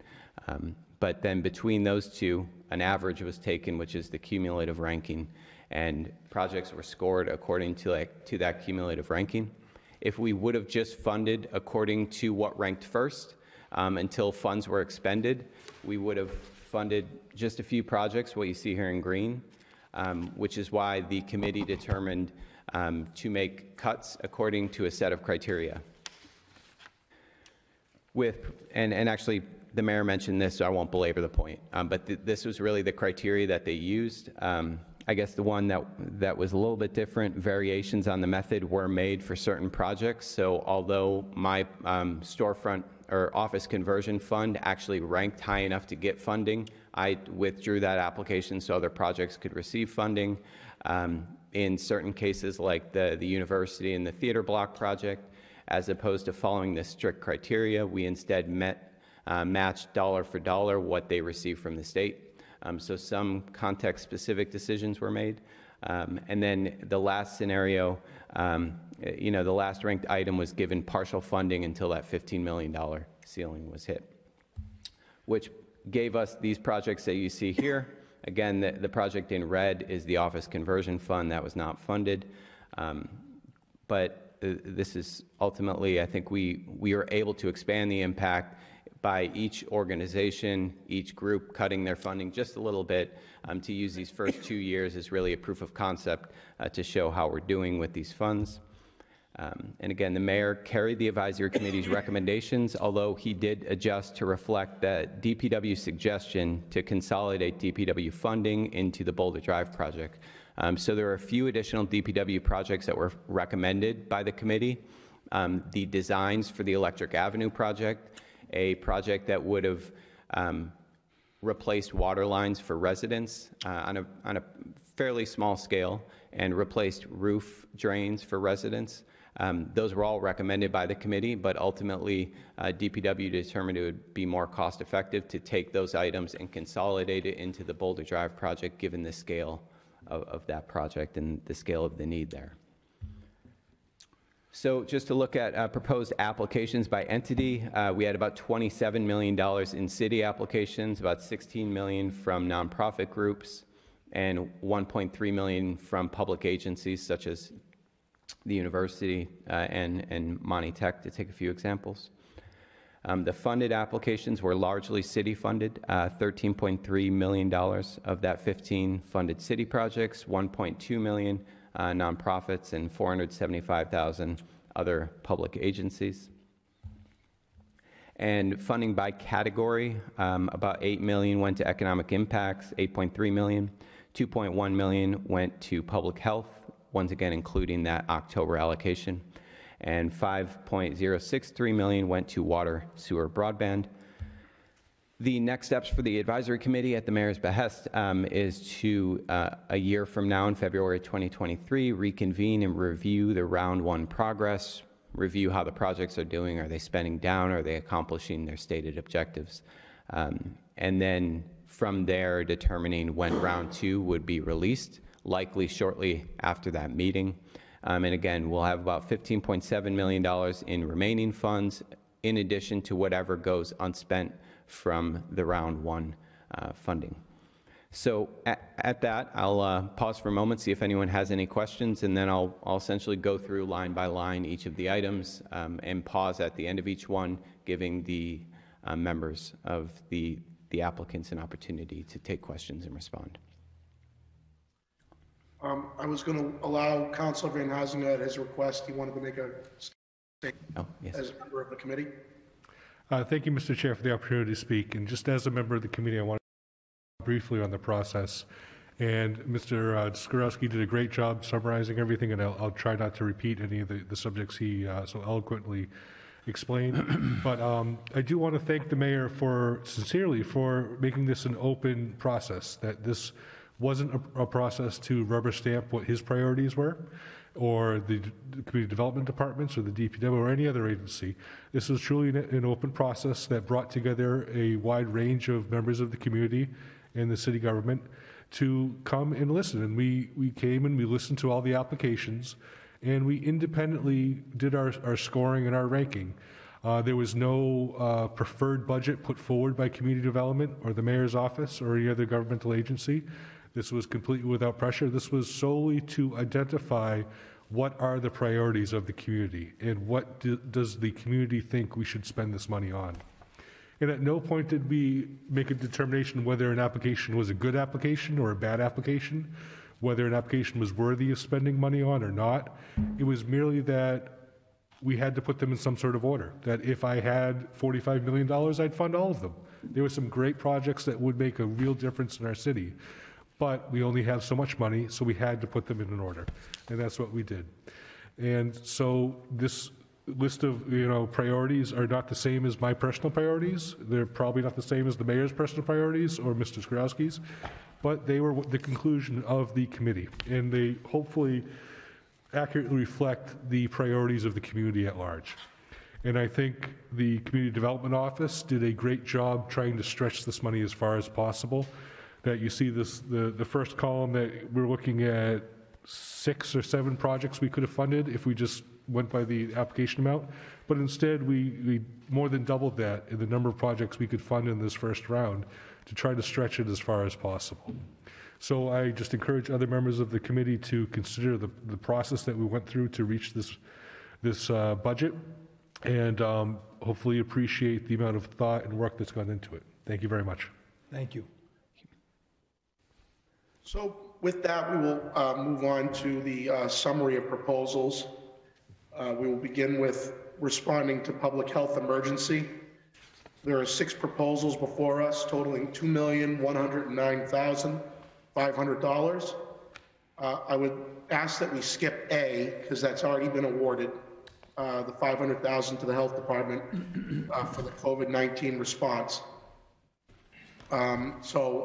With that, it'll be B, C, D, E, and F. And as I said before, I'm going to read each one individually, and then Tom will speak on it, and then we'll take a vote and move on to the next one for maximum transparency here on positions. So on B, the project is homeless outreach. Sponsor is the health department. ARPA award is $137,600.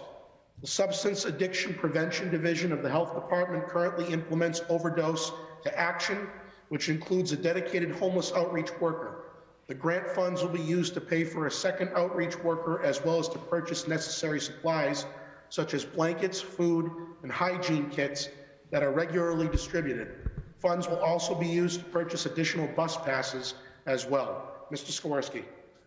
I don't have much to add there. And I think just as a matter of course, if there are questions, if I can address the questions, I'll answer them, but otherwise we've hopefully got most of the applicants here. And I would ask counselors or any committee members to, if there's someone who wants to speak, just have them come to the front and have them address themselves. I don't have to wait till they get there for me to recognize them. So you guys are there, you can see it better than I can. So I'll just read each one, their values, and then I'll open it up. So Project B, Homeless Outreach Health Department, $137,600. Are there any questions on this particular project? Councilor Boschman. This will be for Tom Dombrowski. Just recently, last week or the week before, the city received a grant for approximately, I'm going to round it off to $500,000 for the police department to work for the homeless and that. My question is, you're going to give the health department $138,000 plus the other money, the other 28, almost $200,000. Are we coinciding our resources to tie into one? And my other question is, you're dealing with the homeless, you're dealing with the opioid crisis, and you also have a recovery center, which in my ward, they got nothing, which they all interlock to one. And are we going to be starting to looking at this possibility of interlocking to one? Because I see some of these programs top-heavy, with management getting paid good money, and it filters down and they get very little here. So my question is, are we tying into one another as a resource here? So I think in some of the programmatic questions, I might defer to Director Curry, but just in terms of the ARPA Advisory Committee, again, just to clarify, it wasn't my decision per se, but we were respecting the process of voting and ranking the applicants. There was a proposal on behalf of the Spanish American Center in partnership with Restoration Recovery that was within your ward and addressed many of the same issues. What I would say is that application was for $4.5 million and included, a large regional organization that didn't show evidence of regional buy-in. And so one of the things that the advisory committee recommended was to come back with matching funds from other municipalities, in this case specifically Leominster, because it's a Leominster-based organization. But I would also suggest that were we to fund that, $4.5 million project, it would knock quite a few others off the list here, including municipal projects. So I think at a more reasonable number with matching support, it might have been more feasible. As to the question about linkages, I'll defer to Director Curry. Good evening, councilors. Thank you. I am not completely familiar with the police department grant. However, I do know that it offers clinical support for substance abuse users. I will definitely get more details on that and how we can certainly work together. But these ARPA funds are more dedicated to the homeless. We already do have a couple of grants within the health department for a couple of $100,000 for the next 3 years to support homeless and substance abuse. We're utilizing these funds to concentrate more on providing services to just homeless. Not all homeless folks have a substance abuse problem. So our grants limited us from dealing with homeless people that are not at risk of substance abuse. So this kind of opens it up so that we can provide provide a service to all that are homeless. Oh, okay. All right. I just want to make sure. I'm not a fan of some of these programs. And to be quite frank, I think you heard me talk many a times, and people have, because I'm a firm believer. If you build it, they start coming, and that's how I feel. And I know I don't like to be homeless. I'm not putting down homeless people. I feel bad for them, and I want to help. But my goal is to help the people of Fitchburg, not other communities. I keep on saying that. So when I went around, I seen other communities come here. So that's my problem that I have with this. But anyway, all right, thank you. Welcome. And to speak on the other subject, I think you had another question. I'm drawing a blank what it is. Restoration Recovery. Yeah. I know we dropped some people off there. With our other fundings, Restoration Recovery is a part of the OD2A Fitchburg Hub interagency team. In fact, they met today. They meet monthly. So Fitchburg Recovery, or Restoration Recovery, excuse me, is already working with us, and we will intend to continue that relationship. Okay, thank you very much. I appreciate it. President Small? No, I'm sorry. I was just pointing to Councilor Cruz. Councilor Cruz. Thank you, Mr. Chair. Just have another question for Mr. Curry, if you don't mind, Director Curry. We spoke before about our homeless outreach, Mr. Barnaby and Ms. French. Can you explain a little bit how this differentiates from those grants that we received? So those two, or actually Ms. French only works 1 day a week, and Mr. Barnaby works 3. So we hope to expand and try to provide many hours of service, hopefully from a noontime to a 9 p.m. type schedule. I know the police run into it quite often, that they approach somebody that's homeless at 8 or 9 o'clock at night, and there's simply no beds. So we hope to expand on that and provide a service to especially the police department, where we can help somebody that's looking for help in the early evening. Thank you, Mr. Barnaby. Excuse me, Mr. Curry. I'm in favor of this, and I tend to disagree with the notion that, if we build it, they will come. I don't think that you have, and I can't speak to it fact, the notion that a homeless individual is going to move to an area because there's an outreach worker to support them is a little far-fetched for me. I think homeless people move into regions for many different reasons, but this will only serve to help us serve these homeless people and combat the issue here in Fitchburg. So I'm in favor of this. I yield the floor. Thank you. Motion to accept? Second? Motion made and seconded to accept Project B Homeless Outreach for the Health Department for $137,600. I will take this as a roll call vote. Councilor Boschman? Yep. Yes. President Zarella? Yes. Vice President Van Hazinga? Yes. Councilor Cruz? Yes. And I am a yes, passes 5-0. Project C, Park Hill Park and Mama Fitz Park. Sponsor is the Community Development and Planning Department for $658,000. This project will update playgrounds at Park Hill and Mama Fitz Park, two of the oldest playgrounds in the city and located within two of Fitchburg's 3 qualified census tracts. Project will include design, landscape improvements, and in the case of Mama Fitz Park, an upgrade to the heavily used basketball court.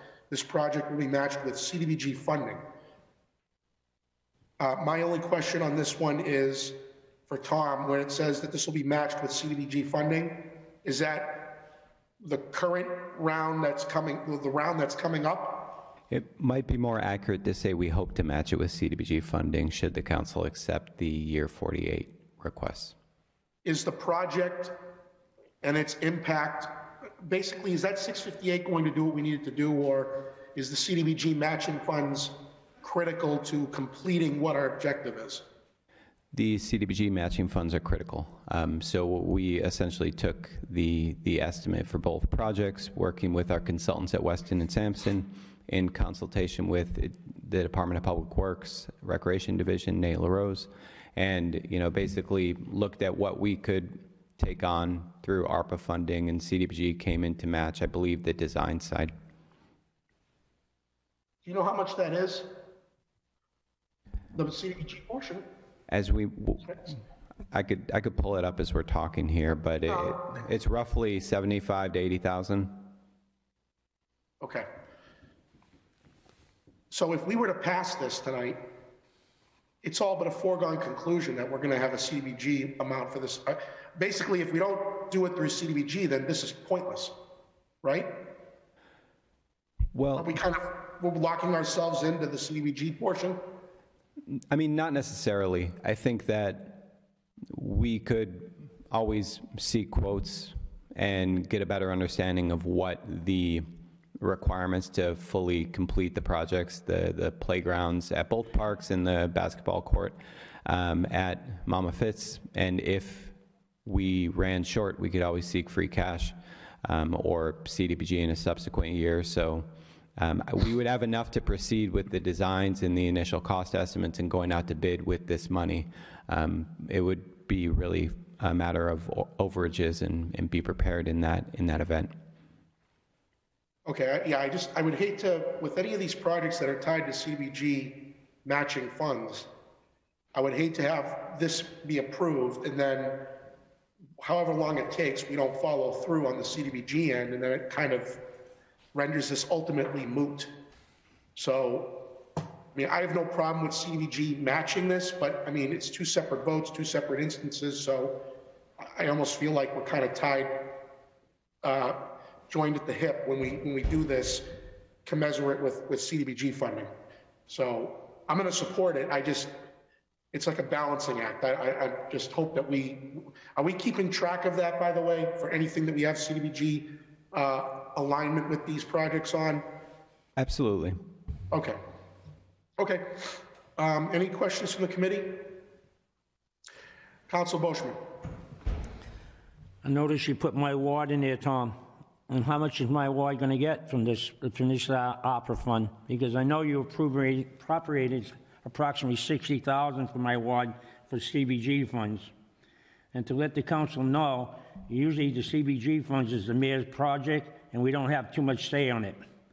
But how much is going to go to the Park Hill? In this project in And this particular? project, out of the $658,000, not counting the $60,000 that's going to Park Hill by the CBG funds. Well, Councilor Boschman, I think everyone tonight has seen how good I am at doing math on the fly. But roughly speaking, it's cut down the middle between this line item, between Mama Fitz Park and Park Hill.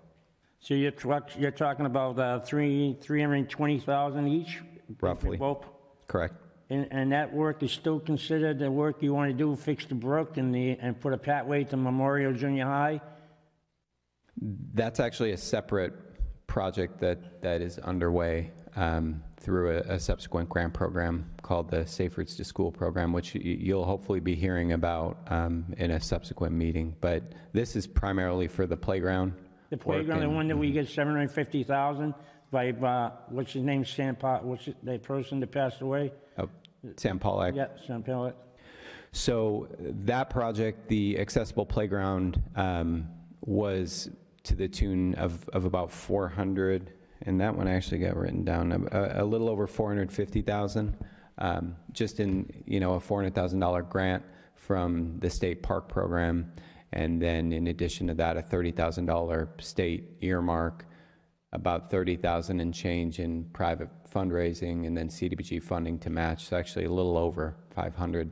So taken together between these two projects and a couple that hopefully we'll be able to announce soon, where we're going to be putting a lot of investment into that park and the area around it. Because that park is heavily used from all walks of life and from all parts of the city, may I say. All right. Agreed. All right, thank you very much. You're welcome. President Zarella? Thank you. This sounds like a good project. I have no objections to it. I am just a little curious as to why it's categorized under public health emergency. So what we did, just categorically speaking, with all of these is the applicants had a choice as to how they wanted to classify each of these items. I can't speak to the others as to why they classified as public health, although I think the case could be made in each and every one of them. Because this was our application, community development and planning, I can speak on this one. So, the thought being, because of this pandemic, you had a lot of folks in more sparsely populated neighborhoods of the city that when they wanted to get out of their house that we were all stuck in for months on end, they could just go out to their backyard and they could go walk around in their neighborhoods with a fair degree of social distancing. In denser neighborhoods like Cleghorn, like the College neighborhood, that wasn't always possible. You might not have a backyard. You might live in a multifamily home with 8 other units. So public health in the sense that it allowed for social distancing, it allowed for folks to get outdoors and breathe in the fresh air. Gotcha. Makes sense. Thank you. You're welcome. Make a motion to approve item C on the proposed budget. Second. I'll second that one. Motion made and seconded to approve Project C. If there are no objections, I'll take this under unanimous consent. Seeing none, it passes 5-0. Project D, Green Acres, Fitchburg Housing Authority, $275,000. This project will leverage an $8.1 million state grant intended to build a modern administrative community building and convert the Green Acres development into workforce housing. The requested ARPA funds will expand upon the original design concept to include a medical office and reception area for medical checkups and vaccinations, which can be used by the residents of Green Acres, Canton Valley, elderly public housing, and the general public. Any questions from committee members on this one? I get a question here. Council Boschman. On this, on the Green Acres one, maybe somebody can answer me on the Board of Health. You get $8.1 million on that project down there. That's Normandy Road project, right? The Veterans Place. We used to call it the Veterans off of Water Street.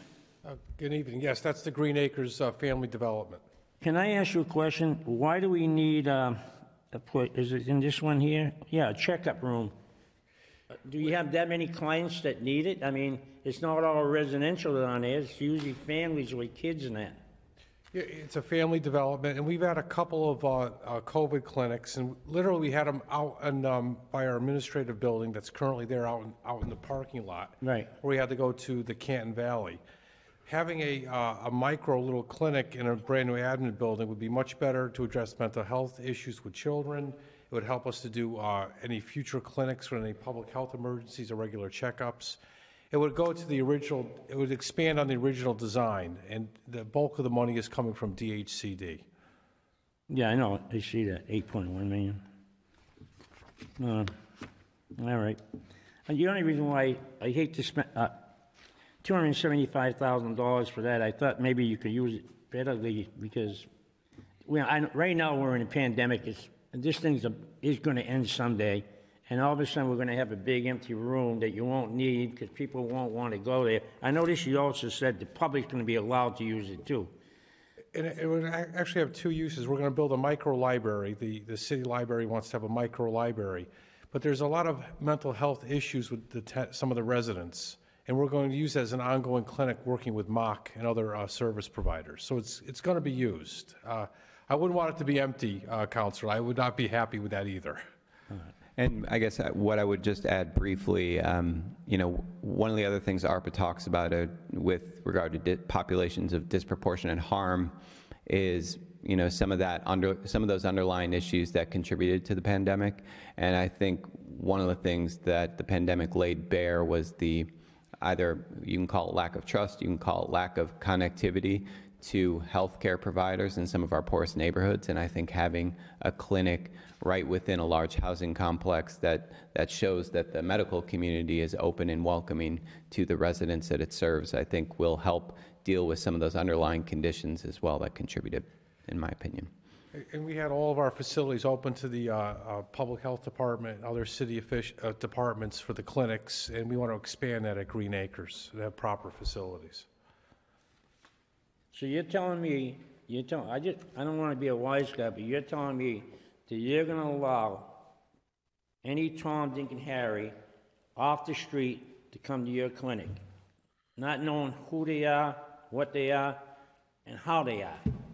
Well, actually, the Housing Authority is not going to conduct the clinic. Usually we work with the Board of Health on who's actually going to provide the clinic. We're just going to have the space, so we're going to follow any guidelines that the city has in place. So, no, we're not going to let anybody just walk in. All right. Thank you. Any other questions? Yes. I wanted to state, as a parent, it can be exceedingly difficult to secure mental health services for your children when they need it.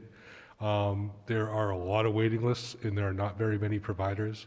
So if you have the opportunity to bring a provider to Green Acres to meet with residents and children there, it is exceedingly valuable. And I would not want to do anything that puts that at risk. I think this is a very at-risk population that needs access to these services. And this is a great way to leverage a larger project to really help those who need help and access to this service. Thank you. I just want to echo Councillor Van Hazinga's remarks that I'm in favor of anything we can use to leverage larger projects and larger grants. That'll make it easier for us to obtain these grants and to provide this mental health service to the people that need it the most. We took a drive around there, and it's an area of definite need, and it's a service we should provide. Thank you. I yield the floor. Motion to accept? Second. Motion made and seconded to accept Project D, Green Acres FHA, $275,000. There are no objections. I'll take this on unanimous consent. Seeing and hearing none, it is approved. Project E, Wallace Towers, Fitchburg Housing Authority, $125,000. The project will leverage a $7 million grant under the DHCD Mod Phase program to convert the Wallace Tower apartments, 130 senior citizen affordable public housing, into an aging-in-place residential community. The requested funds will enable an expanded scope of the first floor to include more space for community activities and a medical office and reception area.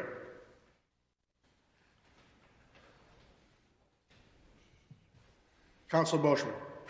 I just want to say one thing. I talked to Tom about this before the mayor put a clear on us from talking to anybody. It's about time we do start doing stuff for the elderly in the city of Fitchburg. I think it's great. I think we don't do enough for the elderly, not because I'm a senior citizen, but most of all the grants, you see nothing for the elderly at all. Nothing at all for the elderly at all. Do we take care of the elderly? And I'm glad he came in. I won't give you a hard time about that as long as I've been there. I know in your building, so I know what you're talking about, and I appreciate it. Thank you. You don't usually hear me say thank you, so.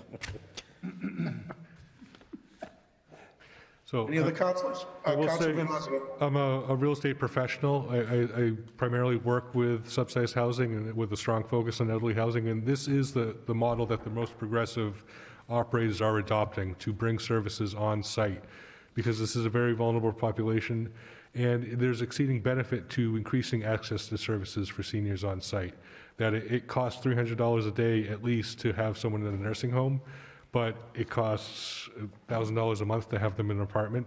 So the idea of keeping people as healthy and as independent as long as possible, especially as the baby boomers age and we have more and more seniors, is an exceeding benefit. And this is something that is not just being proposed here, that's being adopted all over the country at different properties. President Zarella? I just want to briefly agree. I am not a real estate professional, but I was fortunate enough, my family was fortunate enough to have the resources to keep my grandparents home in their twilight years, to care for them in their home, and it made a big difference to them and to us. And so the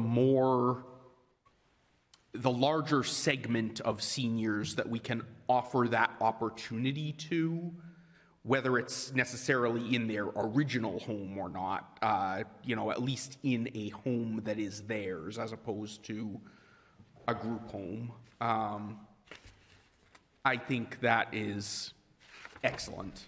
And, if I had the ability, I would make that available to all of our seniors.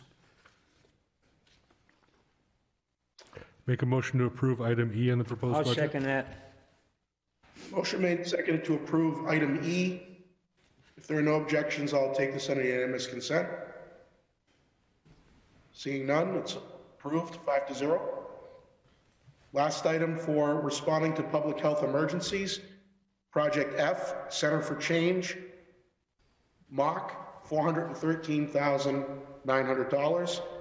MOC, in partnership with 3 pyramids, proposes to address systemic public health challenges through infrastructure and programs at the Adrian Ford Center. ARPA funds will complete the build-out of community space, offices, and infrastructure in the Center for Change. The build-out will include a space home to 3 pyramids and serve as a satellite workspace for MOC's community health worker and mental health clinician. Any questions from the committee? Council Boschman. Hey, Tom, I think it's really great that we're going to take care of 3 pyramids on Dade Street and fix it all up. I think that's marvelous. I really do. I want to say that's a good thing. Right? Am I right? That's Dade Street you're talking about, right?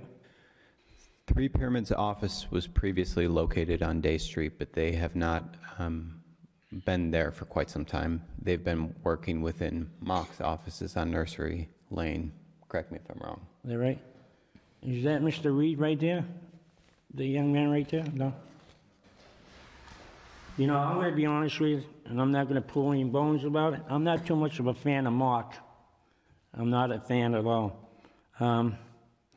You're talking about this system in Cleveland, you're talking about in my area. My problem is, I know you're going to come up and say, Council, you're off topic. On my committee. What I'm mad about is before this all taken apart and before we lost the Cleveland Neighborhood Center, which a vast majority, I'm going to repeat, a vast majority of the people didn't get paid and spent many, many, many hours in that community, working with the the elderly, working with the special needs children, working with the kids to see that they could get approved. And you came in because we had the Clegon Neighborhood Center went down, and Mark had to come step in. And I appreciate what you did. I get no problem with that. My problem, and I found it very insulting, and the residents of my ward found it very insulting, that there wasn't one thing mentioned about the people that volunteered, anything about them. John Kidder, the Babineaus, and the Cedra, that worked numerous hours, didn't get paid. And I'm not talking about an hour or two. I'm talking about 20, 30, and 40 hours a week on a voluntary basis. And you want to change the name, but no recognition to any of those people. And that's what I was upset. And I did call Mark. I just want to make it verified, Mr. Mayor. I did call Mark, and I never got a phone call back. Patricia called me back. But then I called the new guy that stepped in, and he never called me back. I'm going to support this because you got me over a barrel here, because this is in Clegon, and there's a lot of kids in that neighborhood that are less fortunate. I will, if I'm still a counselor by then, 2 years from now, I will stop in now and then, unexpected, like I always did, and to make sure things are going good. But I will support this, Tom, but I just wanted to let them know that I'm not a fan of Mark. And I think you know that because I told you that before. I think I recall that at my appointment hearing. But, you know, what I will say, you know, to Mock's credit, I had 1 foot in the door at Mock and 1 at City Hall when the issue with the Cleghorn Center took place. So, you know, I was over there when the initial conversations took place within Mock about what to do and how to step up and how to really be a member of the community to fill a need when nobody else was willing to. And that was not an easy decision for them to do. And it probably created a lot more problems at the outset, you know, then it would have been more convenient to do nothing in their shoes, I guess is what I'm saying, and they chose not to. And I want to commend them for that effort, because otherwise I really truly believe we'd be looking at a vacant building there. I mean, actually vacant buildings, because they also serve as the landlord to the restoration recovery folks as well that are doing really important work in the neighborhood. So I want to commend them for stepping up when nobody else did. Motion to accept? Second. Motion made and seconded to accept Project F, Center for Change, Mark 413-900. If there are no objections, I'll take this under unanimous consent. Seeing none, it passes. So all 6 proposals are favorably recommended to the full council unanimously for responding to public health emergencies. Next, we go to economic impact, Project G. And Project G, Library Capital, sponsor Fitchburg Public Library, $6.5 million. This project will help support the $31.3 million renovation of the Fitchburg Public Library. The project will create a 21st century library that will allow teens and adults to access materials, access the internet with a high-speed connection, to gather for informational and recreational programs, to meet in small groups without disturbing others, and for children to have a dedicated space for story times, crafting, and programs such as puppet and magic shows. If approved, this project will be matched by the MBLC state grant program, fundraising, and city bond financing. And one Any thing questions on this item? Just wanted to add, you know, the ARPA Advisory Committee ranked and scored each project. This project was far and away the highest ranking and the highest scored project in both accounts. Councilor Boschman. Oh, I'm sorry, why am I doing that? Better eyes than I do, but go ahead, Councilor. Yeah. I want to say something here to the library. I want to say thank you very much. I'm all in favor of things, so you don't have to worry about me giving you a hard time. I think this is marvelous. And what I like about this project, it affects the whole city. Everybody gets to use it, not just a certain few. Everybody, no matter what color, what creed, or whatever. Anybody can come in and use it and learn. And I'm all in favor, and I won't give you a hard time about this program. I promise you that. As a matter of fact, I think the mayor should give a little bit more. But that's what he said. Hurrah! But anyway, I just wanted to let you know I'm all in favor. Anything that, let me get one thing straight to everybody out here. Anything that affects the city of Fitchburg, where everybody can use, I'm all in favor of it. I won't give anybody a hard time. But when we got a select few, then I question it. So I'm all in favor of it. Thank you. Anyone else? Councilor Cruz. Thank you, Mr. Chair. I can't believe I'm going to admit this. I wholeheartedly agree with Councilor Boschman, and I want to. And I was pleasantly surprised by this because it held it near for me. I was on the board of trustees, and I held the library dear to my heart. And I just want to clear up some things because I've heard some misinformation about this. So I just want to address it. The $6.5 million is not, as I've heard, for renovations. Or for repairs or anything like that. This is money to activate the other $31.5 million for a brand new state-of-the-art library. For me, it is the money that's the largest reaching use of our funds, and it's also my understanding that we're going to have to take out a $12 million bond to repair and maintain the library anyways. So for me, this is about we make the decision either we're going to pay for a $12 million Band-Aid or we're going to activate $31.5 million and build a brand new state-of-the-art library for everyone in the city of Fitchburg. That's what I like to hear. That's right. And so I'm wholeheartedly in favor of this, and I can't wait to see it happen. Thank you. Do we know when we're going to, I see you, Councilor Zarella. Do we know when we're going to get a bond order for the library? So I believe what was discussed at the advisory committee hearings, and I believe Sharon Bernard's here as well, was that the bond order couldn't be brought in front of the council until there was certainty that this gap funding was brought to the table to make the project feasible. Okay, so I'm glad that was the answer, because 31.3 million, my understanding is a little over 12 million is being funded by the Mass Building of Mass Library Commission. Correct. Do I have the right number? 12.4. 12.4. So that's 18.9 remaining. 6.5 from this award would bring it down to 12.4 million remaining. And the bond we're looking to pull from the city is going to be 12.4 million? 12, I believe. 12. Is Auditor Brooks there? Yes. Right there. May I speak to him, please? May he come to the podium? Yeah, I'm here. Mr. Auditor, I recall years ago that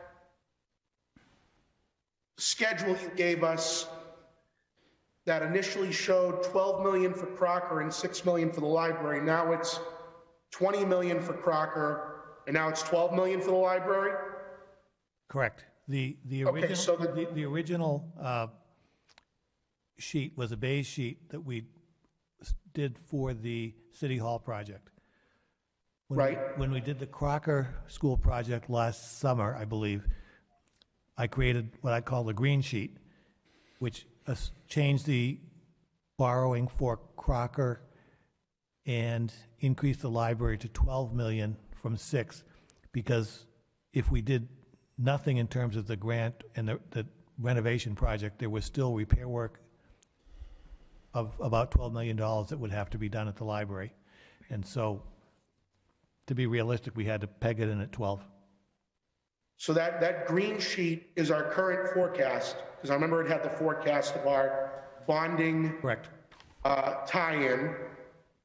And I believe you said I think it was 2027, we would reach a peak and then we would drop close to that. Maybe my number is 2029. I don't remember. Yeah, but I can't remember. Yep. What I'm trying to process is between the 22.5 for City Hall, the 12 for the library, and the 20 for Crocker, we're about 55 million. Now that's not all at once, they're staggered. So Is it fair to say that we can afford more in borrowing capacity? It doesn't hinder our budget if we stagger these as opposed to doing it all at once? I think that's part of what. Is that how we're able to make this work? Part of it is that because this library project in particular has taken longer to get started than originally intended, and I think Crocker was a year or two longer to get started. Right, because I think before City Hall began, I think it was 6, 7, 8 years ago when we had what'd you call it, the yellow sheet? Beige sheet. I think the number we were coming in at was around 45 million we could pull on our debt without it having a budgetary impact. But that assumption, if I recall, was if all these projects were pulled within the same year or two, correct? I believe so, yes. And so with the green sheet, when I go back to my constituents and explain, well, why is our ability to bond almost 10 million higher now without it impacting our budget to a large degree, if anything? It's because City Hall was pulled when we forecasted, but Crocker was not pulled until a couple of years later, and then the library is not being pulled for a couple. So it's staggered, so the payments aren't going to be, that's the explanation, correct? Because it's not being all done at once. Correct. So our capacity or our affordability is probably around 45 if we pulled all 3 projects at once. We wouldn't be able to basically do these things if we pulled it all at once. So staggering it has actually had a great benefit to us.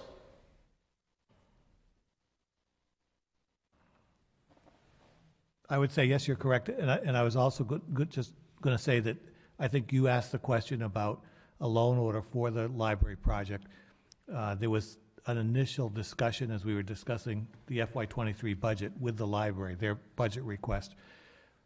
With this funding from ARPA, the library project becomes more real, and I think that will precipitate a discussion about when we want to put forth a loan order for the project. And a loan order for the project would be for the $32 million project as a whole, of which we would borrow part. Part of it would be coming from ARPA, and part would be coming from the Mass Library Commissioners. Is it fair to, so I know there's going to be a second round next year. Is it possible, so if we do the 31 million borrow from a bond, which probably makes more sense, but we're not necessarily obviously going to use all of that. Is there any discussion about increasing this number for the next round? Like adding to it, or is this it? Like if we have a budgetary issue next year where we can't do 12, we can only do, let's say, 10. Would it be, I guess this is a question for the mayor and the advisory committee, but ultimately the mayor, would we dip into ARPA for another $1 million or $2 million to cover the difference, or are we not anticipating that?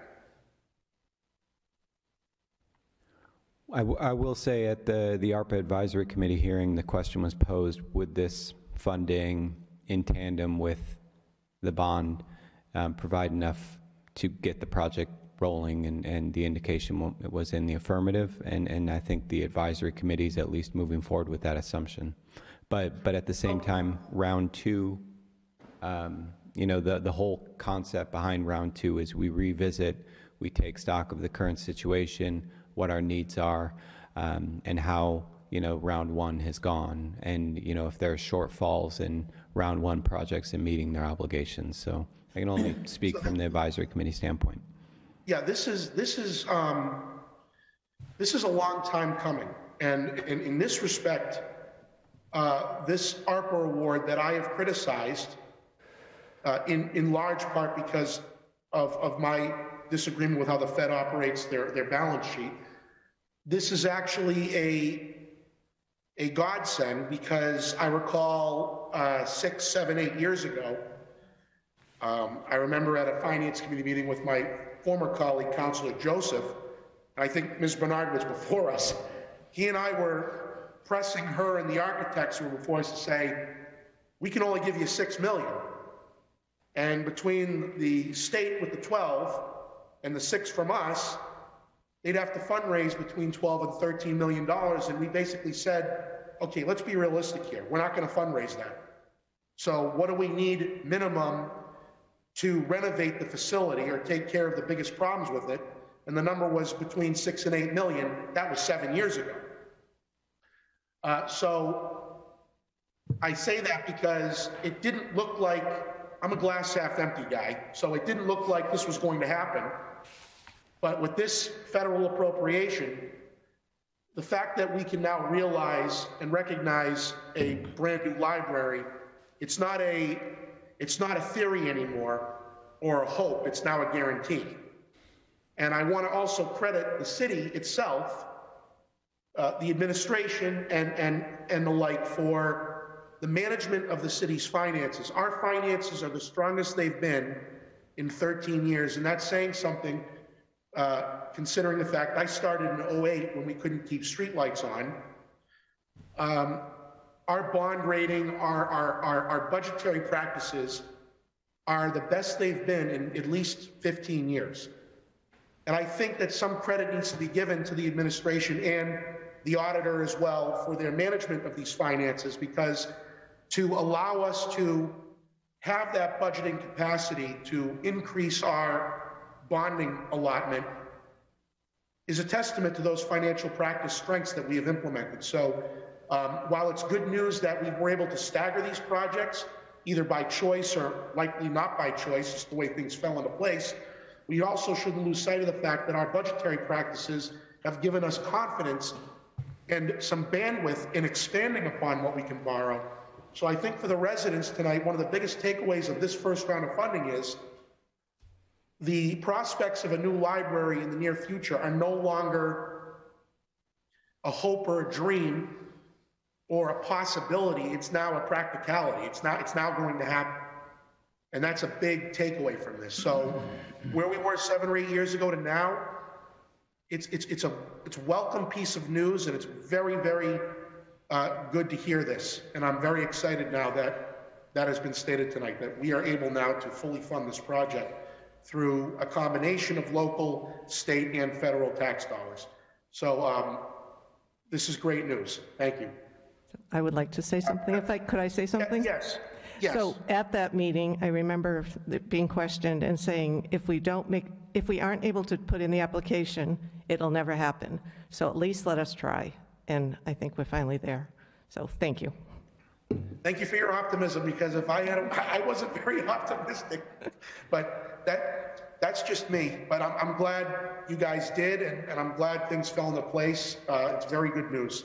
It could have gone a different way, and it didn't. So the citizens and counselors and the like should be very excited about this. I know I am. President Zarella, you had your hand up? I'll yield first to Councillor Cruz. Thank you, Councillor Cruz? Thank you, Mr. President. Thank you, Mr. Chair. And since we're passing out gratitude, I think it's worth mentioning that difficult choices were made to maintain that fiscal responsibility, and some of those difficult choices were the cuts that were made to the library. And I want to commend them and the Board of Trustees and Sharon for their perseverance. They've been working on this for the better part of 15 years, well over a decade, to get this done. And as empty as some of our glasses might have been, theirs stayed half full. They've done a wonderful job with this, and I look forward to seeing this through and seeing the new library in a number of years. Congratulations. Thank you. President Zarella? Thank you. I just want to say I'm thrilled with this, too. I've said it before, but I practically grew up in the library. I think I was there several hours, like 6 or 8 hours minimum in any given week, at all the after-school things and the story time and and then as I got older, I insisted on stopping by at least once a week to replenish my supply of new books to read. And I remember, as the budgetary issues hit, I remember hearing the rumors that the library might close altogether, that we might not have a library in Fitchburg anymore. And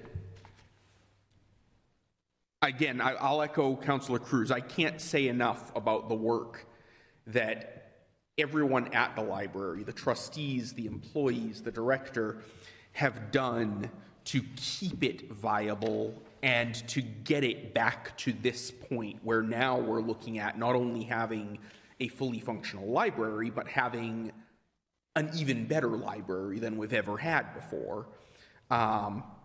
I now have a 1-year-old daughter, and I hope that she will be able to grow up in the library. I hope that she will learn to love it as much as I did.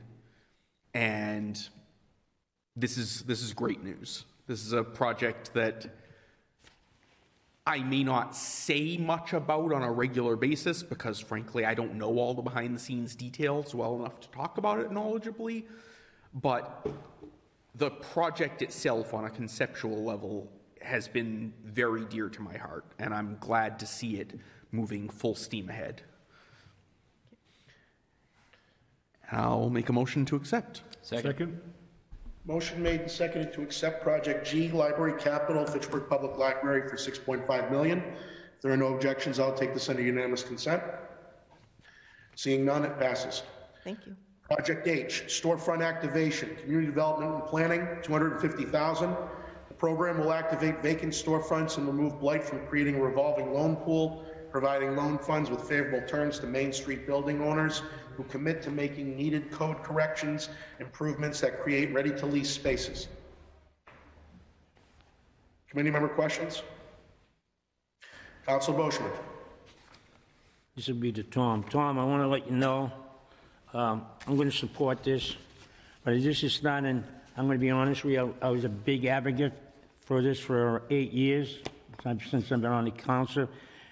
But this is starting to get old, and nothing's happening. Not much is happening. I shouldn't say that. I got to be careful how I phrase my words here. And the people feel the same way I feel. We got to start seeing something. I'm all in favor. I think we ought to approach the store owner, the people that own these stores, and tell them to start fixing them up. We got money here to help them. And as long they're going to pay it back, right? The way I understand this, it's a revolving fund. That's correct. There is a partial forgiveness, so it's a 10-year loan. After 6 years, 20% of the remaining balance can be forgiven if you've maintained full occupancy during that full 6-year period. The other 20% can be forgiven if you are providing a space for a tenant who is income qualified and or is a resident of one of our qualified census tracts, which includes, by the way, Ward 2. Not that that matters, but I feel like that's worth noting. So part of it could be forgiven for those purposes, but it is a loan that will revolve and create more value, and that's what we also appreciated in creating a few of the different revolving loan pools we have in this set of funding. Yeah, because some people, and even I sometimes seem to forget that we have different other corridors in the city that have businesses and everything else, and nothing gets done or heard about. A prime example, I can give you examples, Lunenburg Street, well, we're doing something about John Fitch Highway now. Up in Cleghorn, in my area, Electric Avenue, stores up there. So that's the only reason why this is really starting to, and I'm an advocate. I keep on sticking up for everybody because I push for that two-way Main Street. I believe in the two-way Main Street, and I keep on saying if we do this thing right, Main Street will be very, very busy if we do it right. And it's got to be done right. You and I, well, I used to call you, but the mayor stopped that again, so we can't talk. But, you know, and it's too bad we can't talk this because now the difficult questions come here in a meeting. But anyway, I'll support this because I believe that the people that own the businesses, storefronts on there should start fixing them up, make it presentable so people can rent. Because if I was going in business and I had to invest my money into their building, I wouldn't do it. I'd go somewhere else. It wouldn't be worth it to me. So that's how I feel about it. Motion to accept. Second. Motion made and seconded to accept Project H, storefront activation for $250,000. If there are no objections, I'll take this under unanimous consent. Seeing none, it passes. Project I, Fitchburg Arts Community, New View Communities, $450,000. This grant will close the funding gap for the Fitchburg Arts Community, a 68-unit artist preference housing development at the former B.F. Brown School. This project is matched by a combination of local, state, and federal dollars. I will begin by asking, you know, between the library reconstruction that we just talked about, the Fitchburg State University Theater Block, and this is the other project that I get people who ask me every year, or every month, I should say, when is this going forward? A lot of people are impatient, understandably so, and I keep trying to explain to them that it is a very laborious, lengthy process because there's a lot of moving parts involved. But do we have, since this is now before us again, and it says it's closing the gap, are we close to seeing shovels hitting the ground on this building, or what is the plan here? Right. So as everyone knows, when the fire happened, it took over a year just to get the insurance settlement to the city. Then we needed to transfer the settlement over to New View to put a roof on it, et cetera. Then we found out that a portion of the driveway was actually parkland. We needed to get a unanimous vote from the CONSCOM, from the Parks Board, from the City Council, a 2/3 vote from the State House and Senate to free that up from parkland to being used as an egress for the Fitchburg Arts Community, just for the public's edification. Some of the reasons why complex projects like this do take a really long time to happen, but I understand folks' skepticism. So to your point, Councilor DiNatale, this was gap funding because in late 2021, the New View Communities had to apply to the state for their largest piece of funding, and they were invited to a special round of funding where only a select group, think of it as a VIP round, was invited to apply, and they still had this gap of $450,000. If they didn't have this gap filled by the city tonight, I think I could confidently say they would not receive a yes from the state when they submitted that. It's still pending. We won't hear a final answer from them. But just the fact alone that the city is hopefully contributing this $450,000 shows not only local buy-in, but closes that gap because the state always wants to be the last one in.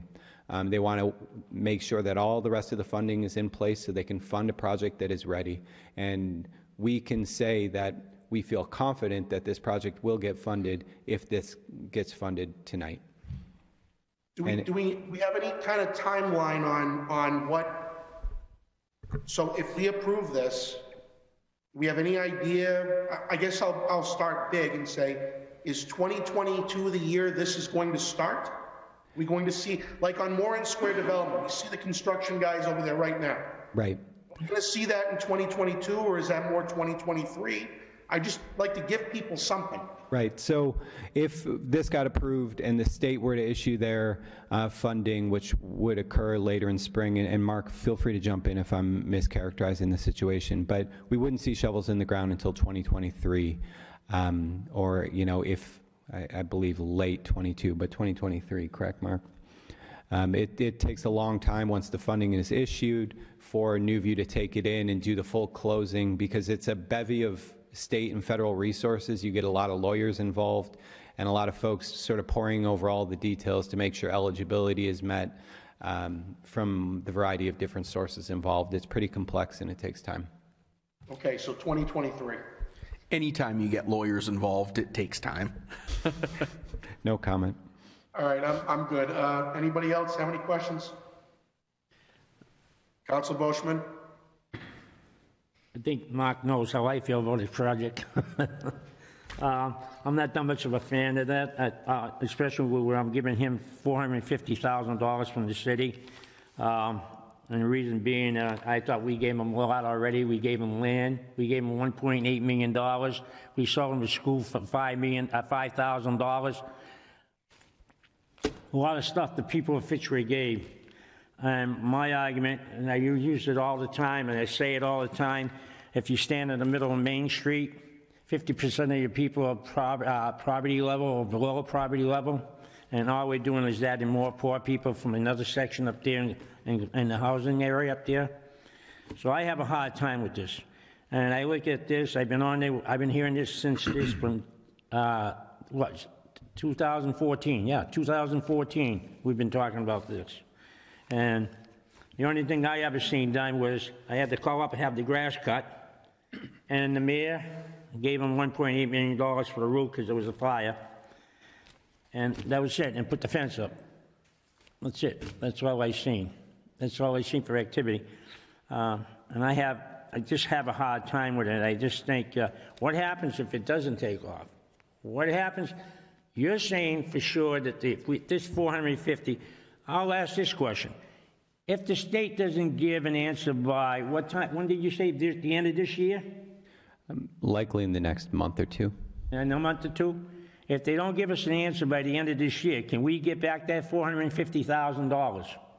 So that really goes for all the projects we're discussing. A year from now, the advisory committee will take stock of spending, and so we have $15.7 million available in the next round of ARPA, but we might, in addition, have reprogramming from unspent funds from round one applications, which would include this, ostensibly. But I don't feel like that will be the case. I'm not a betting man, but I wouldn't bet on it. All right. All right. That'd be my questions for now. I'll yield the floor to my fellow councilors and then probably come back. Councilor Zarella, and then Councilor Van Haasegen. Thank you. First of all, I've been in support of this from the beginning. Well, I wasn't here at the very beginning, but from the first that I heard of it. And I still am. I just want to note, yes, we gave away the building pretty cheap and the land pretty cheap, but we need to consider what it would have cost us to do something with it, especially after the fire. You know, it's not like it was a ready-to-occupy building at that point that we could have repurposed or sold for good money or anything like that.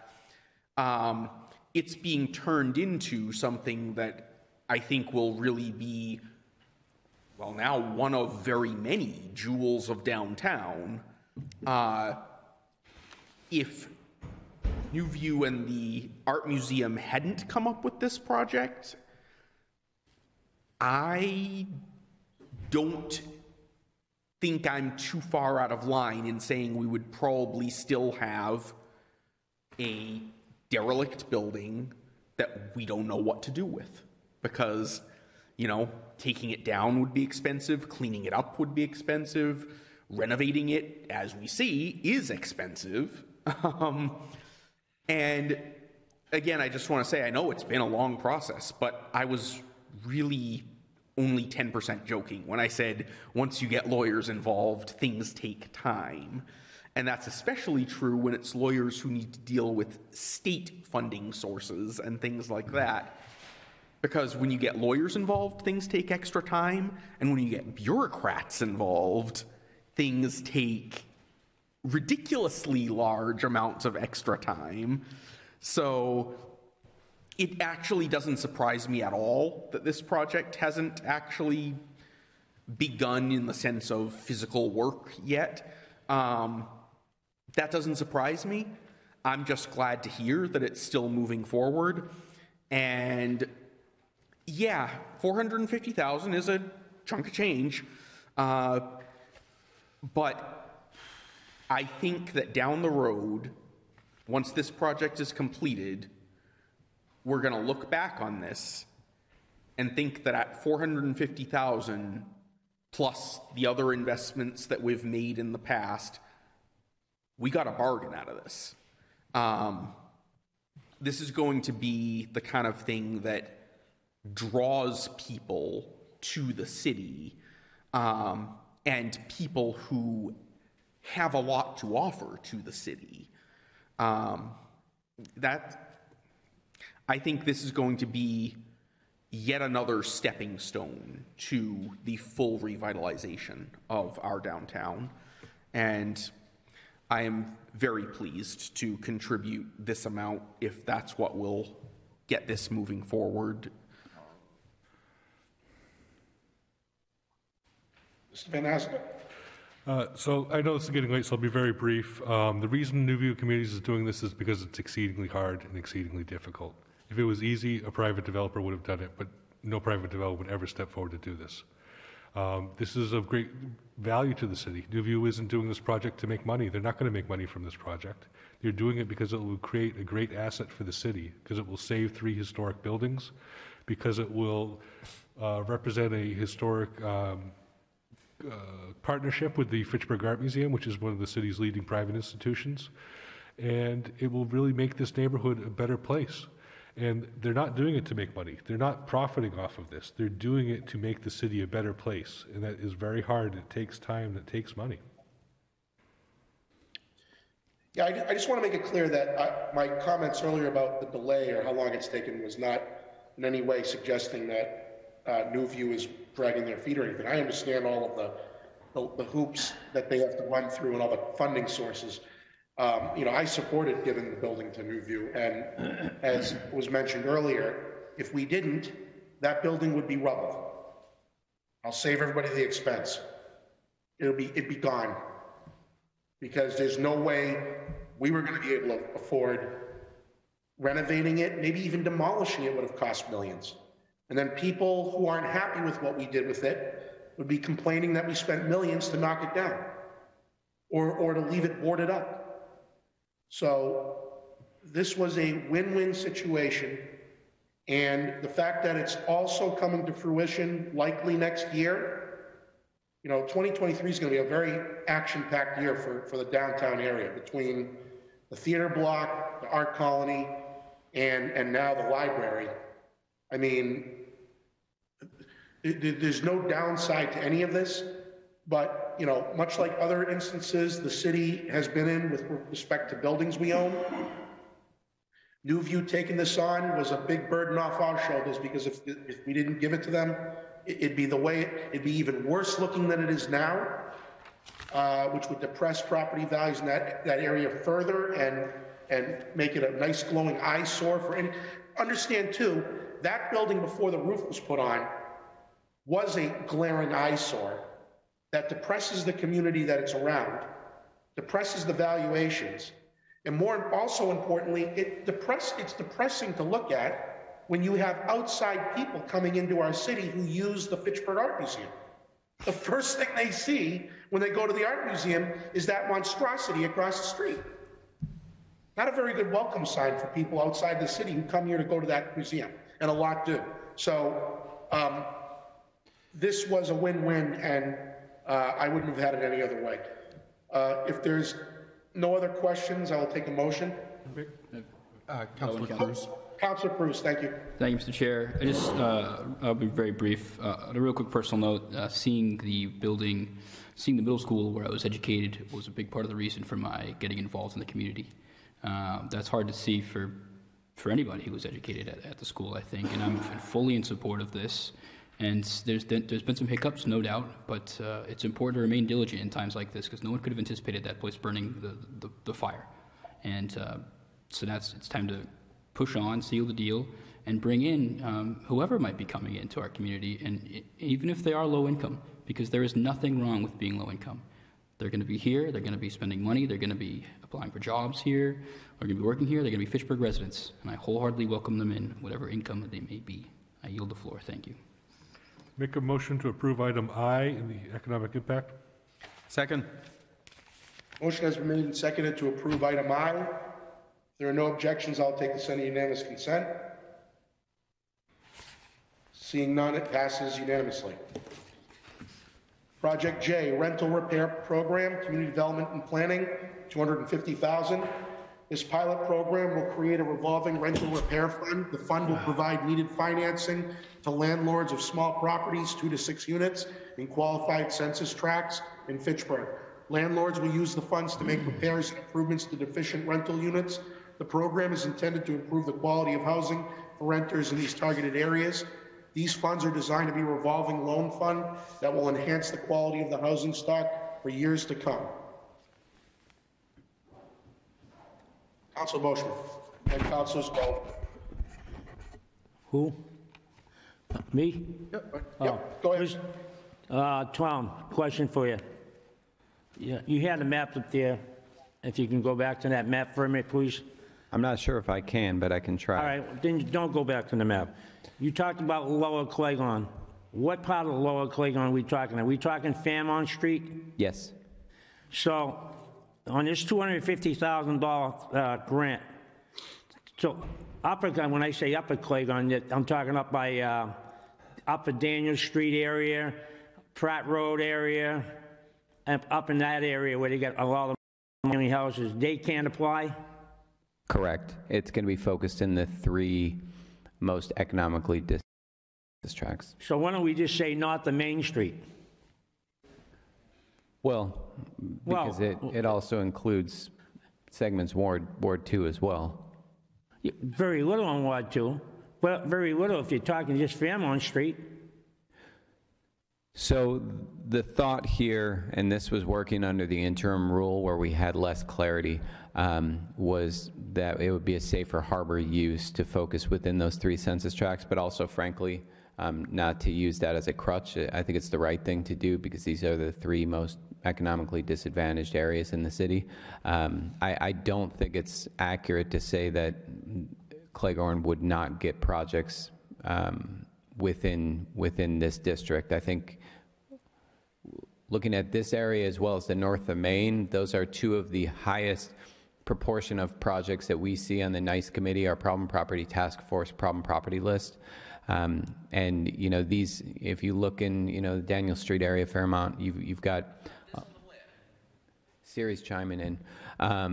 You've got a lot of multifamily properties that are, you know, not single family and therefore not eligible for a number of other resources, and they're not large multifamilies like the BF Brown project, which are eligible for all kinds of other state and federal resources. These are kind of in the middle, and they have nothing that really meets the need. And when we're working with property owners who might be well-meaning but don't have the resources, we have nothing to provide them to improve the quality of their rental units. So I think $250,000 sounds like a lot of money, but in the grand scheme of things is not going to get that many projects done. And we want to make sure we're focusing resources in the areas that need it most and to have the most impact, because we feel like geographic concentration is really critical.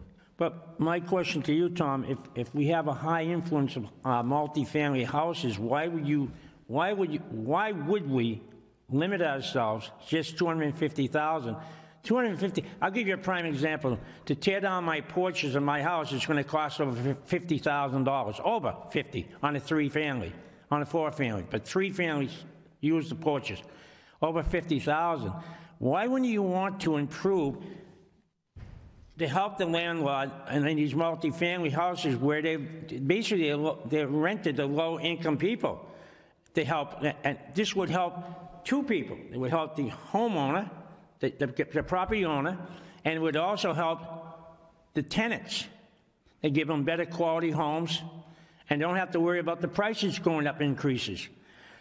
I don't understand the logic where we're only spending $250,000 where you have a vast majority of houses, multifamily houses, in Ward 1, off of Nashua Street in that section up there, St. Anthony's Church and around there, Wilson Street, Hazel Street.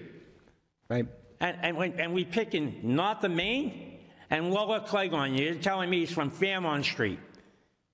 And I can count the number of houses on Fairmont Street that are multifamilies. So it's within this whole area highlighted in purple. So it includes it includes Daniel Street, that whole neighborhood, right? Allen Place.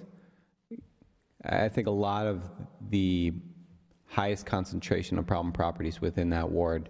And I would agree with you. If we spent $31.2 million, the entire ARPA allocation on this alone, it still wouldn't be enough to meet the scope of the challenge. But I think, first of all, because we had $45 million worth of applicants, we had to make cuts. Everybody had to make cuts across the board. So what we wanted to do here, we originally proposed for $500,000. We wanted to use this as a test case, a proof of concept, to see if something like this would work. I would love to come back in front of the ARPA Advisory Committee and present something well over $1 million in round 2, provided we're successful in round 1. So there's a bit of a wait and see. We're certainly going to do our part to make sure it gets out to the right properties and, you know, My question, I understand what you're saying now. I didn't see the map before, okay, and I apologize. But my question, on the revolving fund, you fix up my property, how long do I have to own it for? 10 years, you said? And I don't have to pay it back? You have to pay it back. I do? You do. Yeah, It's 0% interest, so it's cheaper money, so to speak. So it's 0% interest, and you're going to have the property owner pay it back? That's correct. That's correct? Okay. I want to make sure that I'm all in favor of that. You're going to make us pay it back. I got no problem with that. But I'll just, all right, that's it, Tom. Yeah, I thought you were just doing it, even if you go up to Daniel Street, you only get Columbus Street part of Clarendon Street. Allen Place is 1, 2, 3, 4. You know, past that, there's more. Right. There's not a lot. And I was just picking a couple Ward 1's got a bunch of them, and needs a lot of work. And I'm not picking on Bernie, Councilor Schultz over in the corner. But, you know, $250,000 is one house, to be honest with you. And you know it and I know it, if you do it right. And I'm talking about doing it right. And keep government out of it and get it done right. I hope we get it done right. Because I've seen some of the programs, and I've seen times on the CBG funds, and I used the Twin Towers on Elm Street. They gave them money after money after money, and the job was done half-assed. Because you had to be a carpenter, and if you weren't a carpenter, the guy didn't put nailers in the corner so you could put the sheetrock up. So, and I know for a fact. But I'll support your program here as long as the people like me have to pay it back at a low interest rate. I have no problem with that. I know I can't qualify because I happen to work for the government, but I'm all in favor of it. Thank you. So I'm in favor of this. I think it's a good program. I think it's much needed. I understand why it's a relatively small initial allocation. It's like they say, how do you eat an elephant? One bite at a time. But I do have one question, which is, what plans do you have in place to ensure that these funds are going to, as you said, landlords who have good intentions but insufficient resources? Because I think the vast majority of our landlords in the city are probably decent people with limited resources.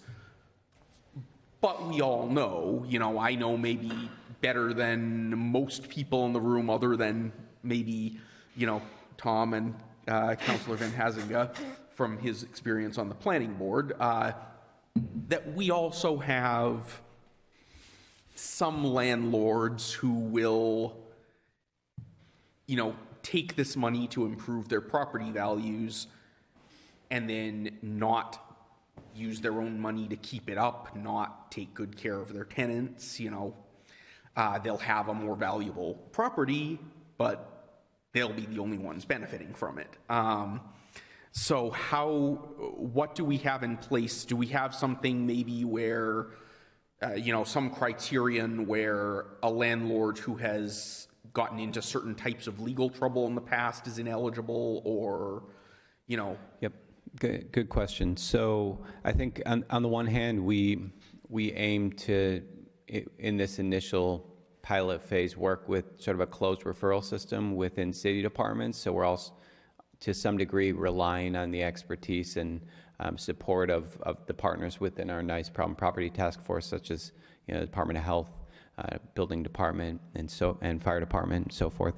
At the same time, I think one of the reasons that my department's really well positioned for this loan program and some of the others we've talked about is loans are not new to us because of our CDBG and home affiliations. We distribute loans to small businesses and homeowners. And I will say, for the most part, with regard to small scale rentals, this is kind of a newer territory for us, but I think the same strict underwriting standards that we would adhere to with all of our other loans within our portfolio, I think that would apply here, and I feel pretty confident in my team's ability to take a look at property owner capacity, to take a look at owner history and ability to repay, but also ability to actually, carry out the quality product they're promising with this loan. Excellent. No, I think that sounds good. Particularly, I like the idea of the sort of closed referral process. I think if this has success, we'll need to open it out a little just so that it doesn't become a matter of, who has the right connections and who doesn't. But in the short term, I think that's good because I think, again, just having dealt with several of the department heads in my time on the zoning board, no one's going to name names, but they have a pretty good idea of who the good landlords are and who the bad ones are. And I trust their judgment and yours to make this work. And I think the underwriting would be a good check on that as well. Mm-hmm. Make a motion to approve item J. Second. Motion made and seconded to approve item J. If there are no objections, I'll take this under unanimous consent. Seeing none, it passes. Mr. Chair? Yes. Can we take a 5-minute break? Yeah, I'll allow it. We'll take a 5-minute recess.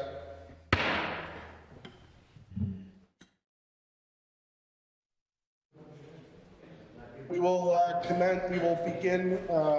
resume the meeting with Project K, Business Loan Fund from CDP for $62,500. This loan fund will support CDP's existing loan fund by providing a more flexible source of funds that can be used to make ARPA-eligible investments in local businesses. Funds will support investments in qualified census tracts, broadband infrastructure, and businesses that must adapt their strategic approach due to COVID-19. So this just lets us be a little more flexible than our CDBG business loan program, and I'll leave it at that. Motion to approve. Second. Speaking on the motion, I just want to say, I've said this before, and I'll probably say it again when CDBG comes up, but anything that works to help small businesses through the hiccups that they sometimes encounter and to kind of pave the way to success for them is something that will have my vote easily. A motion has been made and seconded to approve Project K. If there are no objections, I'll take this under unanimous consent. Seeing none, it passes. Project L, Youth Boxing Center, Fitchburg Police Association League, $90,000. The Police Athletic League of North Central Mass is proposing the development of a youth boxing activity center centrally located on Broad Street in downtown Fitchburg. The purpose of this center is to provide youth with a social and physical outlet that'll continue to be financially affordable. I guess my question on this would be if the $90,000 is utilized to create the facility, is there going to be follow-on funding to run it? So, and I mean, it sounds like this is going to be a frequent applicant for CDBG money. I'll let the gentleman speak on that. So, councilors, the $90,000, the benefit of our program is there's no salaried people. So it covers the build-out, the necessary equipment, and we're still in talks of merging with 2 other successful programs that are displaced. So it's the belief of our board that this is a one-time ask. Yeah, I'm not suggesting that I wouldn't be, I would be opposed to helping out. I'm just saying, I know that the FPAL, is it all donation based? We have a slight membership basis. Each program does cost a little bit of money. We try to keep the money as least amount coming from the families. But yeah, a lot of it is donation based. All right, I just want to make sure that if we do this, gentlemen, that you can flourish with it and keep it open as long as you can. And I didn't know about the part about there's 2 other displaced programs that are looking to merge with you folks, so that's promising. So I just wanted to make sure that if this is appropriated, that you're able to, keep this going for the long haul, because your work to date has been commendable. So I just want to make sure that this wasn't going to require recurring funds every year that we cannot commit to at this time. It'd be a year-to-year thing. So I was just looking for some assurances on continuity, and you provided that. So I'm supportive of this. And I'll open it up to the rest of the committee if you have questions. Anybody? Councilor Boschman? You said you're a PAL, right? Yes. Because I donate to the PAL. Thank you. Every year. Very much. But I don't know if they can support this one here. How many people are you going to be, are you estimated for $90,000 on this boxing? Currently, our estimates would be, so we count programs. So if we run a program 6 different times a year and you participate in it 6 times, you count as 6. We're projecting about 500 youth participants over the course of the year. 500? Yes. To learn boxing? It's not necessarily that they want to get into a ring and hit somebody, but there's a lot of athletes that have gaps in their sport system that want a different type of physical training. It's great hand-eye coordination, it's great discipline, it's great conditioning. So there will be, if we were running a boxing camp this week, we'd have 100 kids there, because it's February vacation and kids are looking for something to do. And it's 90% non-contact. It's 90% non-contact? Yes. Good. Because I was talking to Councilor Schultz, and I think I talked to Councilor Andy about this. I'm hesitant on that one. I figure why not just teach them how to fly fish or go fishing or take golf and all that stuff. And well, the way Andy explained it to me is to calm you down and make you think and make you really concentrate on all that. And I figured golf is a way they settle your anger, because you're taking all your anger out of the ball. So if you hate somebody, you look at that ball and you say, "This is to you." When you hit your ball in the woods, your frustration level goes up. I do take my frustrations on. Every time I hit that ball, I look at over here. Well, but I just said, he was at the golf course the other day. I was up there and he saw me. Yeah, he did. But anyway, might add to that. We've talked to quite a few coaches. Our head coach, Miguel Valencia, he said, I stress, I don't want to be teaching kids how to box, and then they take it to behind Longjo and beat up a that's what I'm afraid of. He's like, no, we don't teach it that way. It's very disciplined. You're going to get those kids in there that think it's a macho and they want to learn how to fight. And he goes, we weed them out real fast. So these are experienced coaches. They've coached in other gyms before. They've experienced that, and they said we weed them out pretty quick. Let me ask you a question. If I say yes to this, can any one of these counselors at any given time, without a phone call, come down and see what you do? As long as we're open, yes. But if you call me, I'd open it up for you. Oh, yeah. I don't even know your name. All right. That'll probably be it. As long as you're telling me you're not teaching them how to take their frustrations, because somebody over here is calling them names, and he wants to beat the heck out of them. No. I've actually addressed that with some of the coaches we've talked to, and I said that's not going to happen. I won't put up with it. The kid will be out of the program faster than anything else. And he said, I've seen that, and we weed them right out real quick. So I'm not too concerned about that. I'm not saying it's never going to happen, but we're going to take precautions so it doesn't happen. Okay, all right. Councilman Hasegawa?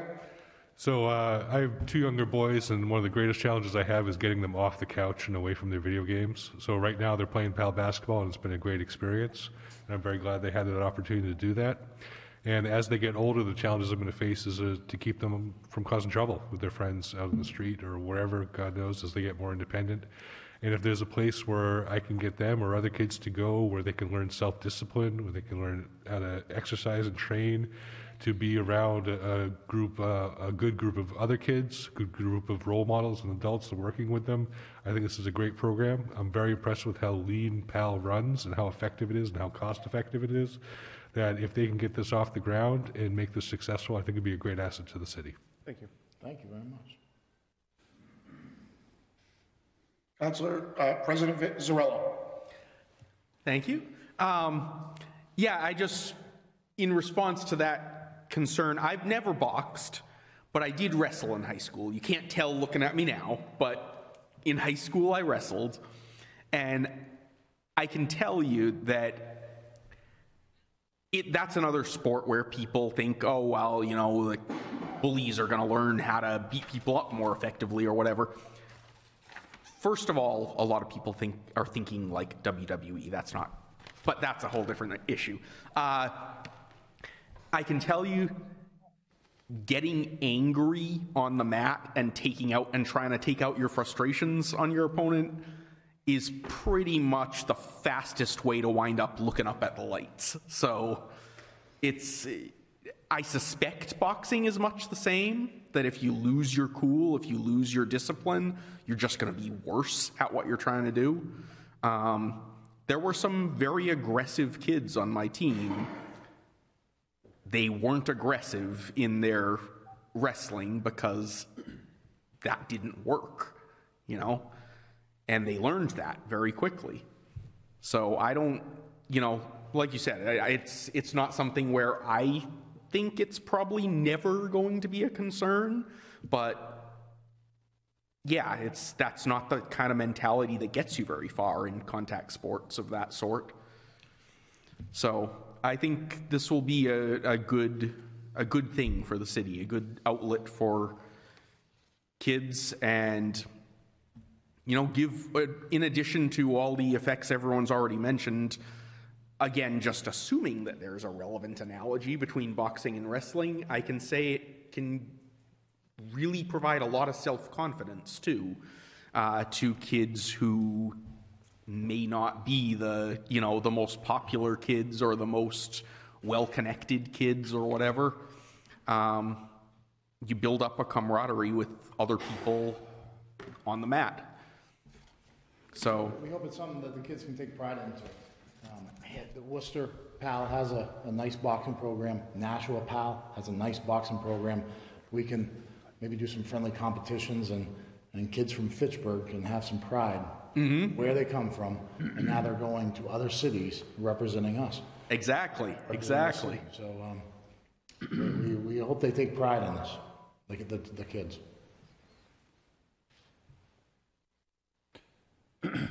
Councilor Cruz. Yeah, I'm all in favor of this, the same as the sentiments that were echoed already. And I just, also because my constituents would like more places for their kids to go. They raised that concerns with me when I was campaigning, that we don't have enough of that in the city, so I'm very happy that this is going forward. How do you get involved with this particular program so I can tell them? How would they get involved with us? Yep. So when we launch a program, now that with the approval through the school system, it can go out through ConnectEd, social media, our websites. I literally stand in cafeterias at the schools handing out flyers. Okay. In police uniform to get the attention of the kids, and it works. I sneak in during lunches and I pass out flyers, and we get the word out there. Terrific. Thank you. I yield the floor.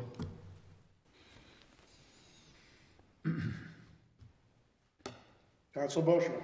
I got one thing to say. On the Pal, I never minded giving because I figured you were working with the Fitchburg youth, and I'm all in favor of that. And I want to say, I don't usually say thank you. This is the second time I say thank you tonight. So I say thank you for that. And I wasn't gonna vote for it until I talked to you, because I told the mayor I wasn't gonna vote for your program. But I'll support your program because I believe that there's got to be some more stuff for the youths, especially between the ages of 14 and 17. There's nothing I call myself a youth, and that age for them. At my age, when I was growing up, there was nothing. Just hanging around the corner and looking for trouble. And I kept on telling everybody, an idle mind is a trouble mind. So. Well, if you have anybody in that age bracket in your ward, we do have street hockey for that age bracket now. So we did add that. Okay, thanks. I'll make a motion we accept. Second. Motion made and seconding to accept Project L, Youth Boxing Center, FPAL 90,000. There are no objections. I'll take this under unanimous consent. Seeing none, passes. Thank you, gentlemen. Thank you, sir. Thank you. Have a good night, man. See ya. Project M, Theater Block, Fitchburg State University, $475,000. The goal of this proposal is to revitalize 4 vacant commercial storefronts located at 689 and to 701 Main Street into small business incubators and work with local entrepreneurs to occupy these spaces, which will bring vitality and economic activity to this section of Main Street. One storefront is committed to become a restaurant, which will be operated by a local caterer entrepreneur who currently operates a pop-up cafe and is seeking to open a full-time restaurant. Another storefront will serve as an art gallery. The remaining 2 storefronts will be marketed to local entrepreneurs. The project will be matched by dollar for dollar for the state's underutilized properties program, as well as university investment. Questions? Councilor Boishman. Tom, or maybe the Honorable Fitchburg State. I was reading the paper. I went to a program down here. They received $3 million from opera. Then I read prior to that in the paper, they received $450,000 from Mass something redevelopment. Then I just read in the paper again, they got another $450,000 or $350, somewhere between $300,000 and another $400,000. And now we're going to turn around and give them another almost $500,000. Why? So the theater block itself, all the phases together, is over $75 million in total investment that the university is going to be making across the street here. But just to go over those different grant resources, so I think you said $450,000. I think you meant $475,000, okay. And that was through the state's underutilized properties program, right? Which was to take on the storefronts. So this was matching funds dollar for dollar. So it's 4 storefronts with pretty significant needs, especially considering one of them used to be a restaurant. So taken together, I think that investment might be able to complete those 4 storefronts, but that might even be a stretch. I think we're going to be looking at university investment on top of that. I'm seeing shaking heads indicating the affirmative. The $3 million ARPA allocation from the state is to go towards the Black Box Theater, which is still, the financing is being put together on that, but that's distinct from this project. And then the $450,000 is in partnership with the city and Reimagine North of Main, of which the university is a fiscal agent. That is a comprehensive program focused on downtown development, among other things, just for some of the cliff notes. $70,000 going towards beautification on Main Street. An additional fund is going to the chamber for work to support a workforce development study. There's money going to support local public art with a large public mural program we're going to be instituting this spring, just to name a few things. So it's for Reimagine North of Main in that case, not necessarily the university. I don't know if you have other questions. I do have other questions because this project really bothers me. And the reason why I'm going to talk about this project, I talked to the mayor, and I went to that thing he held the day outside over here, right across the street, for the $3 million grant. And they called us partners. Partners, that's what it was called. The university wants to be our partner. Well, I see there's a street they named after that. It's called One Way. If the university wants to be our partners, if they want to be our partners, what they should do, because I think it'll have a more economic effect in this city, is allow 30 to 40 students per year to go to the university for free as long as they meet the qualification. After 4 years, I estimate it'd be $3.2 million at $20,000 a year. I'm sorry to interrupt you, but what does this have to do with... It has to do this because, Mr. Chair, because every time I hear your father talk as the mayor, and every time Tom talks, he says we're partners. We're partners. The university says in the papers they're partners. And that's why I'm bringing it up. What does it have to do with 475? Because I'm giving them $475,000, sir. What does that have to do with the theater block renovations? What's it going to benefit the city? What's it going to do for the city of Fitchburg? Who's going to use it? Am I going to be able to walk into that theater block, sir? Counselor, it has been told to us multiple times that that will be used by the community in addition to the university. It's been stated, I can't even count how many times, that we will be able, as a community, as public members, to use that space. They're putting in money to revitalize these storefronts, a restaurant. It's not a university restaurant that only university students can use, and it's not an art gallery that only art gallery people can use from the university and other businesses. The university is a landlord leasing to tenants that are utilized by the public and their university. It's for both. It's not just for students. That should be the first and foremost. I understand what you're saying. And all I'm saying to you, they could have a greater impact in this city of Fitchburg if they allow 40 students per year to go to their school for free, because it would cost them at the end of 4 years $3.2 million or 3.6, what they don't pay in taxes. And that's all I'm saying. If they really were that concerned about the people of Fitchburg, they would have more of an impact in this community. For the people of Fitchburg, it would help everybody, and it would grow. It would feed off of everything. Point of order. There shouldn't be a referendum on the university. I'll just say this. I keep hearing this thing about the university doesn't pay taxes. Well, take it up with your state legislature, okay? They're the ones who set the rules on that, not the city. You don't like the fact that these universities don't pay taxes? Contact Rep. Kushmarek and Senator Cronin, okay? I'm tired of hearing about that. It's not the university's fault they don't pay taxes, okay? The state wants them to pay taxes, they can change the law. On the partnership, this is kind of like B.F. Brown, okay? I have people tell me, some people every now and then say to me, why does the city willingly give property to the union, to the university? And I try to explain to them, other than certain situations where we have an empty lot or a debilitating situation with a property that is vacant that is not feasible for us to keep, with respect to the university and the theater block, that was a privately owned theater block before it was sold. I have to explain this to people all the time. The city did not own that theater block. We did not sell it to the university. Whoever owned the theater block, which was a private individual, he sold it to the university. Not our fault. He sold it to them, and they wanted to buy it. We didn't give them anything. And one example of their benefit to the community has been the fact that they have invested in downtown. They are creating a presence in downtown for the thousands of students they have that come here from out of state, to give those students more of an incentive to do commerce in downtown, of which other things will spruce up because of that. So the CVS that's on Main Street, right across from Dunkin' Donuts, that's all because of the university. They bought that whole lot and then sold it to the FRA, who then did that. They didn't have to do that.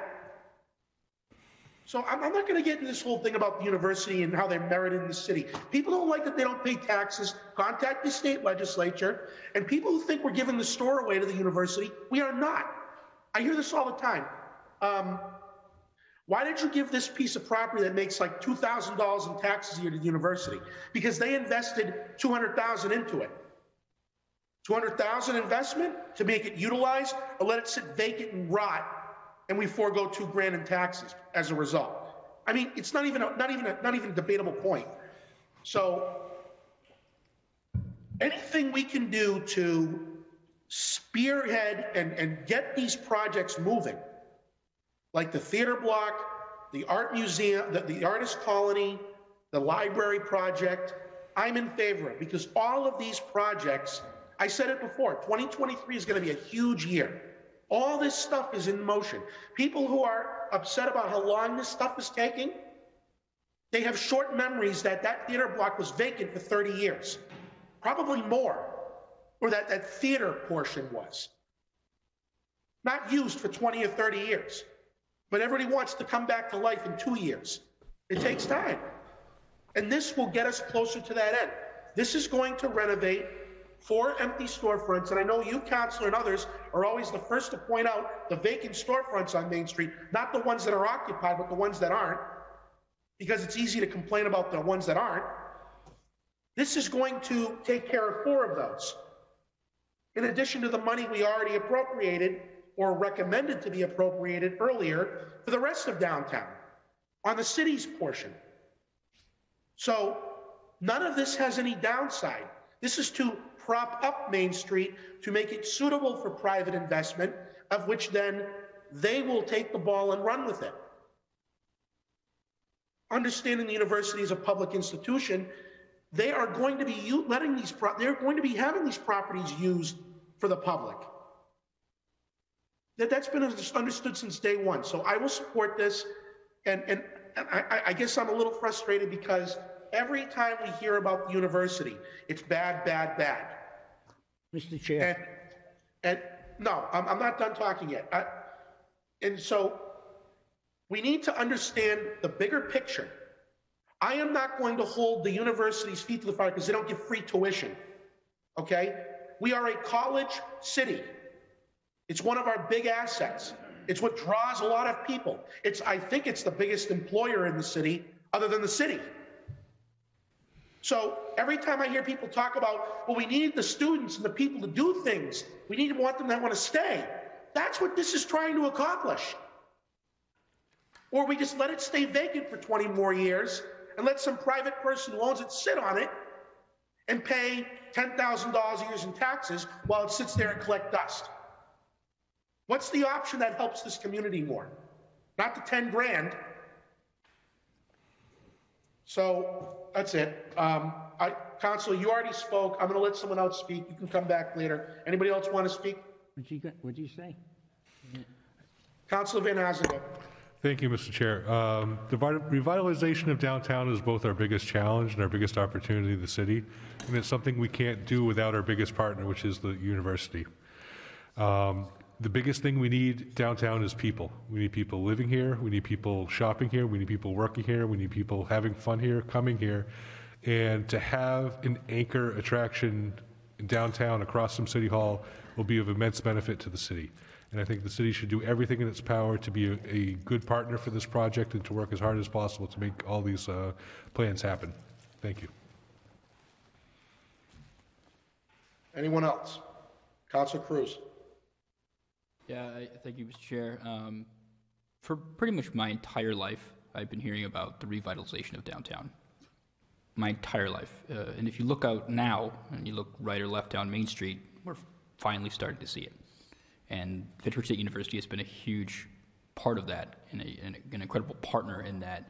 And I'm not afraid that they're our partner.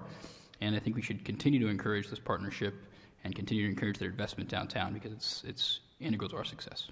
I yield the floor. Thank you. I just have Councilor Zarella, I'm sorry, one second. I have a question.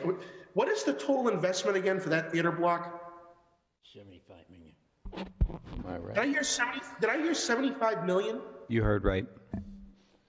Yes. How much of that is the university paying for? I understand it's state taxpayer money, but what is the state paying? I'll just call it the state. What is their investment of that $75 million out of their capital fund or whatever their budget calls for to do this? So by the state, you mean the university specifically? Well, yes. So there's $3 million from ARPA. There are historic tax credits that are playing a role. There are new market tax credits that are playing a role. But beyond that, I mean, you know, the delta is what the university is spending, which is a lot of money. So is it fair to say it's probably at least $60 million? Jay Bry's going to put a number there. So this is actually very similar to the Fitchburg Arts Community Project. So it's got the tax credit pieces in it. So right now, and I got to break it up into two pieces. So the next phase, so right now we're talking about the 4 storefronts. Then the next phase would be the black box. The black box is about a $24 million project. That's what the $3 million that we just got from Senator Cronin's earmark will go to. That one, between a variety of sources of credits, so forth, that one I anticipate the university's contribution on that one is going to be somewhere around $5 to $7 million out of that $24 million. And then out of the second phase, which is roughly $52 million or so for the main theater, that one is the one that we have a much larger gap on at the moment. The university's piece will probably be easily in that $10 million plus range after we figure in any other state support, federal support, and then also separate and distinct from that will then also be private fundraising that the university's doing, which is 10 to 15 million of it coming from there too. So between the university's investment and the private fundraising spearheaded by the university, are we talking like $30 million minimum? Yes, roughly, yes. Okay, so my point in asking this question is, I hear all the time from people saying about, well, why didn't we, why wasn't it sold to a private entity, not a public one? Again, moot question for me, we never owned it. It was owned by, you folks bought it from a private person, correct? Correct. Right, so, I mean, he wanted to sell it to you, you guys were the winning bidders, or you had an interest, and I assume there wasn't any interest in that facility for a lot of private investors because do we know how long that place has been vacant? The main theater has been vacant for over 30 years. Over 30 years. So probably when I was born, this thing was last used. Yes, and I'm 39 years old. Yes, so because when we bought it, there was only one active storefront in it at that point in time and one rental in the upstairs commercial. And again, like I said, this one's very similar to the Fitchburg Arts Community in that this is not an economically viable project on a private sector basis. The numbers do not work for a private theater to come in and do this. So this only works if you're doing it with the tax credits and some sort of public entity standing behind it. Otherwise... Again, you nailed it, Mr. Bry, because the market speaks volumes. If that building could not be sold for over 30 years, there's a reason. So the university saw an opportunity to keep it within the culture and arts theme using state tax money, private fundraising, historical tax credits to make it a vibrant piece of property to be utilized once again. I can't tell you how many constituents of mine are chomping at the bit to go back into that theater. A lot of nostalgia. They can't wait to go in there again. It's one of the biggest draws I see happening in downtown when this is finished. So when anyone says that, is there a partnership? My point in saying all this is you folks didn't have to do this, okay? Instead, you could have let it sit vacant for another 40 years, and then we'd hear the same people who are complaining about what you are doing, complain about how no one wants it and it's been vacant for 40 years. So I'm very passionate about this because people think things are so simple. They don't look at the big picture. And the amount of money the university is spending that they don't have to is something that private investors were not willing to do for 40 years. So that's why this was beneficial to the city. It was a win-win, and we didn't even have a say in it. We didn't own it.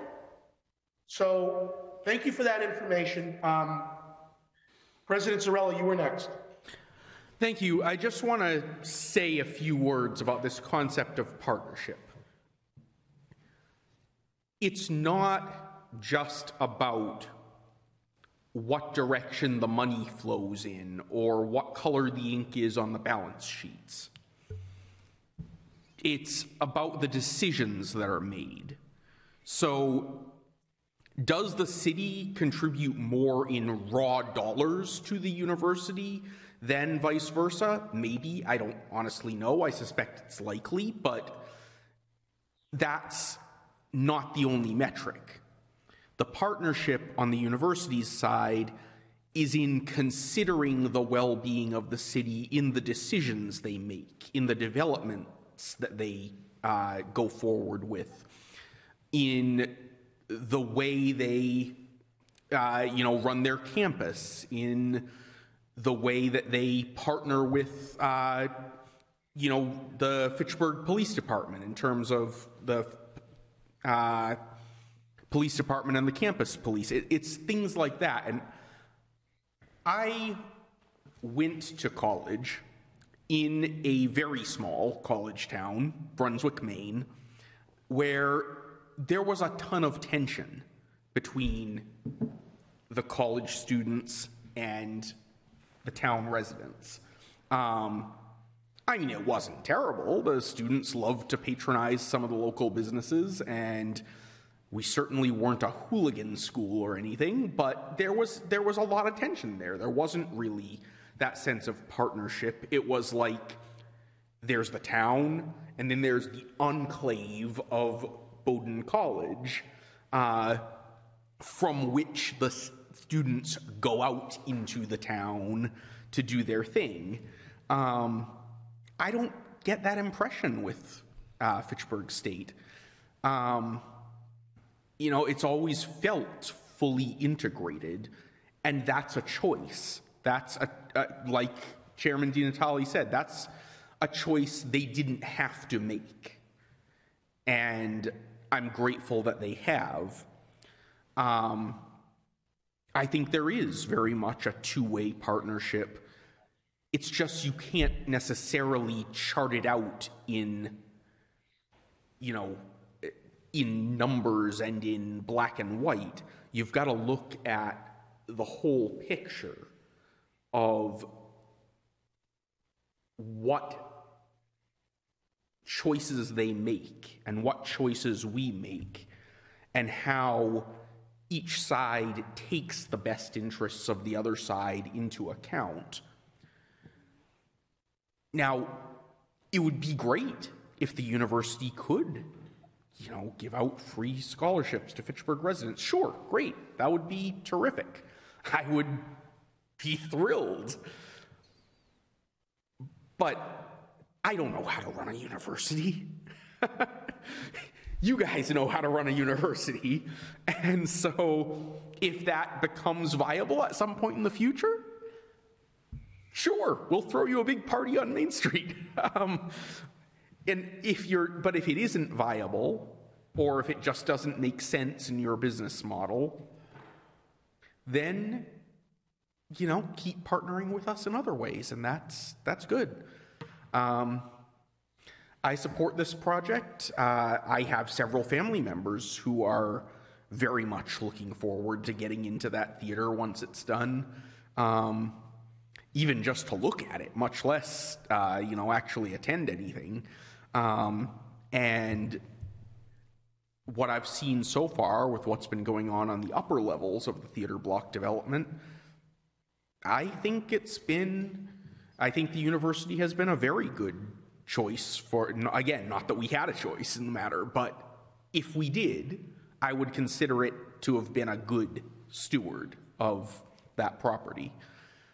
So I'll be voting for this, and I hope that my colleagues will as well. Motion to approve? One second. Did Council Boschman, Council Van Hazen, I saw your hand up. Did Council Boschman have his up before you? No, Mr. Chair. Mr. Chair, you interrupted me because you went on a rant and rave, And then I tried to talk, and you said, I'll get back to you. That's why I asked if you had your hand up. I was still talking when you interrupted me, sir. And I want to get one thing straight, Mr. Chair. Councilor Van Hazinga, go ahead. One thing straight. I never said that the city of... Mr. Boschman, you don't have the floor. Councilor Van Hazinga does. So I'll be very brief. In 1986, I walked down with my parents from our house on High Street to see An American Tail in the theater, and that's the last time I've been in it, and I'm eagerly looking forward to the next time I can go to an event in the theater. Thank you. Councilor Boschman, would you like to say something? Yes, I do. I want to correct you very seriously. On the chair, Mr. Chair, I never said that we gave them across the street. I know they bought it. I also know they bought Dr. Alpha's. I also know they got Fidelity for free. I don't know all that. All I'm saying, if they really want to have an economic impact in this city, what better way to help 40 families? As long as they meet the criteria. It won't cost them that much money. It wouldn't cost them that much money at all, $20,000 a year. Figure the math out. You're an accountant. It comes to $3.6 million at the end of 4 years. And every year, 40 people graduate from this city. That's a bigger impact you can have than what you're doing across the street. And I'm telling you, once you did that, people would hear, with money would come to this city because they would want to go to your school for free. I know what I'm afraid of. I'm afraid of exactly what he did on North Street when they said we could go swimming, and then all of a sudden, you said no more swimming for the residents of Fitchburg. We can't allow this any longer. So it's great. I'll sell you the moon. I'm not taking it out on you, Mr. Breyer, and the man behind you. All I'm saying, if you want a big impact in this city of Fitchburg, allow 40 students to meet your criteria to go to your school every year.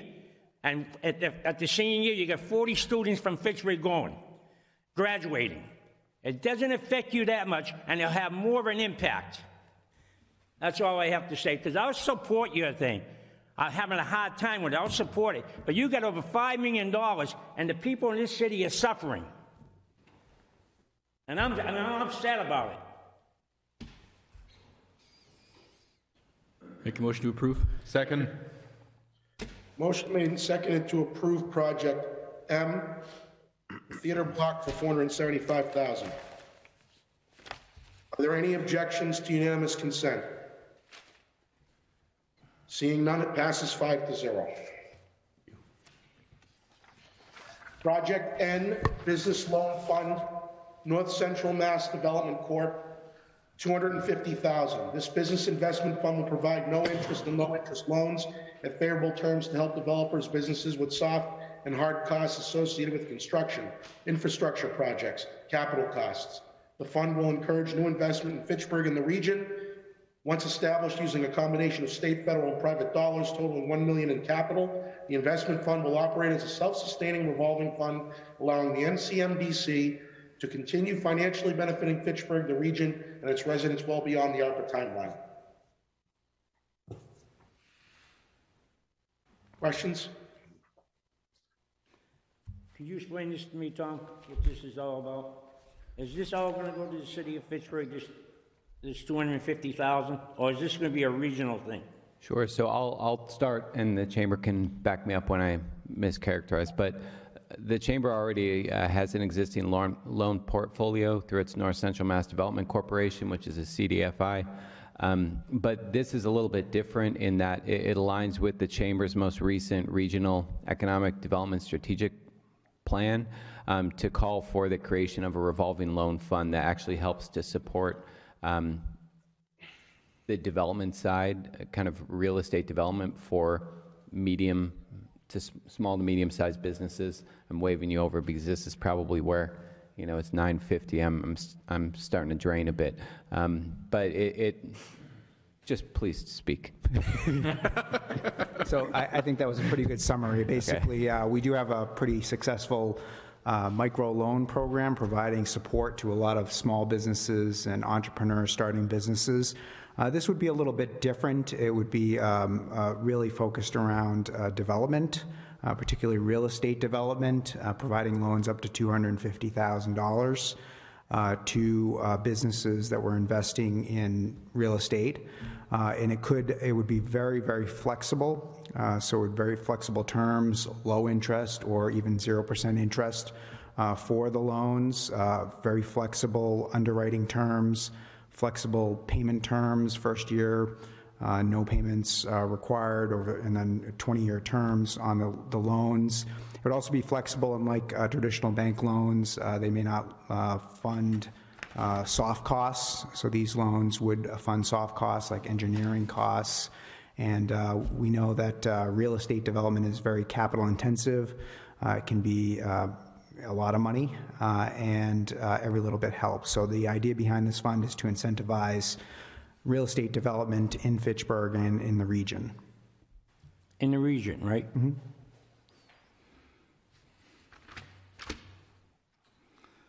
Do you have any examples of how good you're doing with Fitchburg? If you want me to support your thing, you know what I mean? We have done microloans in Fitchburg. I saw you at the one with the bike shop, the shop. Correct. That's a recent one, yes. Now, and you jump in there for just a second. So the chamber, especially under Roy's leadership over the last 5 years, has seen a pretty tremendous renewed focus on Fitchburg and downtown specifically. But we've got members of the chamber's team on weekly and monthly calls with our small business development group, brainstorming issues that present themselves, but also looking at how we can put our resources together, the city's loan funds with those that the chamber has. So they've put a renewed focus on Fitchburg, and I think this will help take things to the next level. All right. All right. Go ahead. President Sorrell? Thank you. Just a quick question. First, I won't belabor the point. You know how strongly I support this sort of thing, and I do support this one as well. I am just curious, though, because it is a regional initiative, are you getting similar buy-in from other regional communities? So right now, we have the $250,000 potentially from the city, and then we are matching that dollar for dollar with private sector dollars. And then we've been very clear, we hope to leverage that and raise and secure additional dollars, including from the state, and we will be going out to some of the other local communities as well. That being said, I don't think there's a community in north central Massachusetts that has received the ARPA dollars that Fitchburg has, so we're not expecting such a large contribution from some of the other communities, but we are hoping to leverage this contribution from the city's ARPA funds, as well as the private sector dollars that we're contributing, to raise other private sector dollars, as well as state and local dollars. Sounds good to me. Yeah, and I can say, one thing that I think sometimes gets forgotten is the chamber is in Fitchburg. It's literally within walking distance of my house. There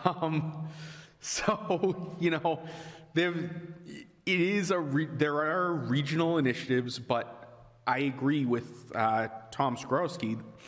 There's been a lot that the chamber has done specifically in Fitchburg in recent years, and I've certainly got no complaints on that front. And so, and if I could just add, we are a regional organization. I don't believe that's a negative, but, we are a regional organization, but we are very bullish on the city, and we believe that there's a lot of positive things happening here, and we want to be a part of that. And we've had some really strong partnerships, and we think this fund will go a long way to supporting a lot of projects here in the city. I think no community is going to benefit more than I think the city of Fitchburg. Again, we're very bullish. There's a lot of positive projects happening here, including some that we've talked about this evening, including the theater block and New View and the arts community. A lot of positive things happening here in the community that we are thrilled about and want to be part of that. Thank you. And I'll just note that on that note of, all the projects we've discussed tonight, it is particularly heartening to me to look at the slate of people who've been in front of us tonight and see all the different sectors that have chosen to believe in Fitchburg and invest in Fitchburg. From the private sector, the academic and state sector, the nonprofit sector with New View, It's a unanimous consensus, essentially, that Fitchburg is on the rise, which I never doubted, but, some people do, and I think it's instructive to look at the number of people who have to be good at managing money to do their jobs properly and who have decided to put skin in the game in Fitchburg, have decided that Fitchburg is a wise investment in the future. That says more, I think, about the future of Fitchburg than anything that we can say here on the council, or even that the mayor can say in his State of the City address. We're politicians, It's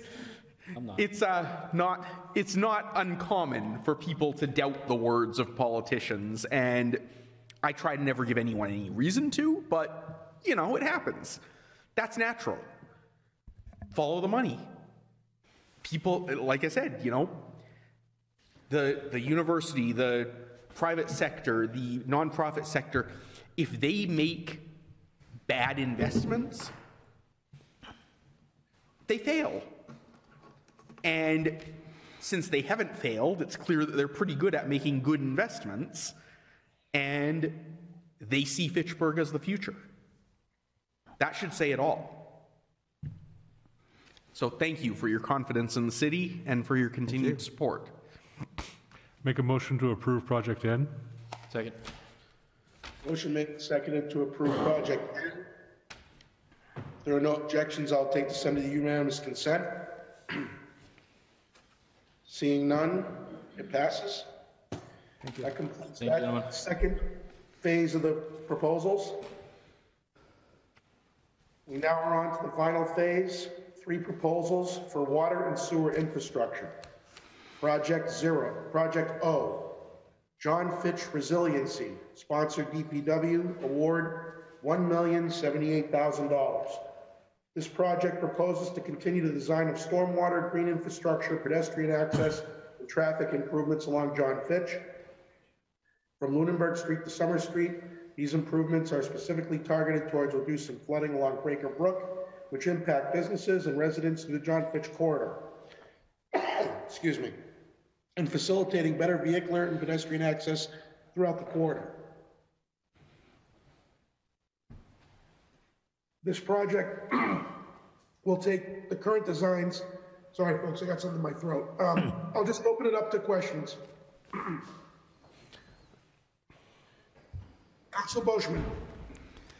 On this project, I'm going to vote in favor of this project, and the reason I'd be a fool not to invest $1 million where you get a chance to make about 8 to 10, mathematically, it's a no-brainer. But my question, because somebody brought it up to me, we're worrying about the flooding on John Fitch Highway. Have you started looking upstream first and working your way down to see how we can improve it? Because water flows downhill. So we have, the project that's in question right now was our first grant application underneath the Municipal Vulnerability Preparedness Grant Program. And that focused on that stretch of John Fitch Highway between Summer Street and Lunenburg Street.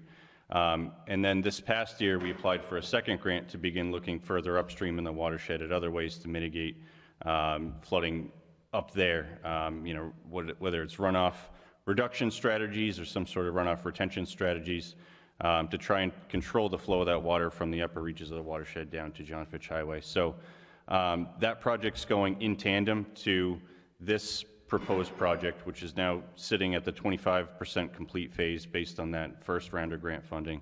And we're hoping to move it from that 25% to the 100% design completion with the funds from this ARPA application. So I guess the answer to your question, Councilor Boschman, is yes. We're in the process of looking at ways further upstream in the watershed right now. Okay. Now my question to you, my final question to you, I'm all in favor of this. If we're going to do John Fitch Highway, let's do it right. I mean, do it right so it's safe for everybody. Let's cut out a lot of the curb cuts. They don't need to be. I think they shouldn't be there. Let's make it a more modern John Fitch Highway so people can shop the proper way instead of trying to dodge cars. coming out from one over here and one over there and one over here.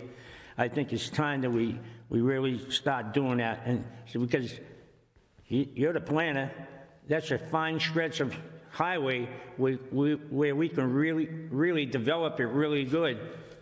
And if we do it right and properly, I feel, and I'm not a planner, I'm just an average guy. And that's all I ask on this project. I'll be watching it. I think if we can do this and wait, and then if we can coincide with what you say, upper stream, and start the upper stream part, and then work down lower to see if it's working, what you're doing upper. I hate to see spending the money all down here, and all of a sudden, we do a little bit up there, but you still get the same problem down here with the water overflowing.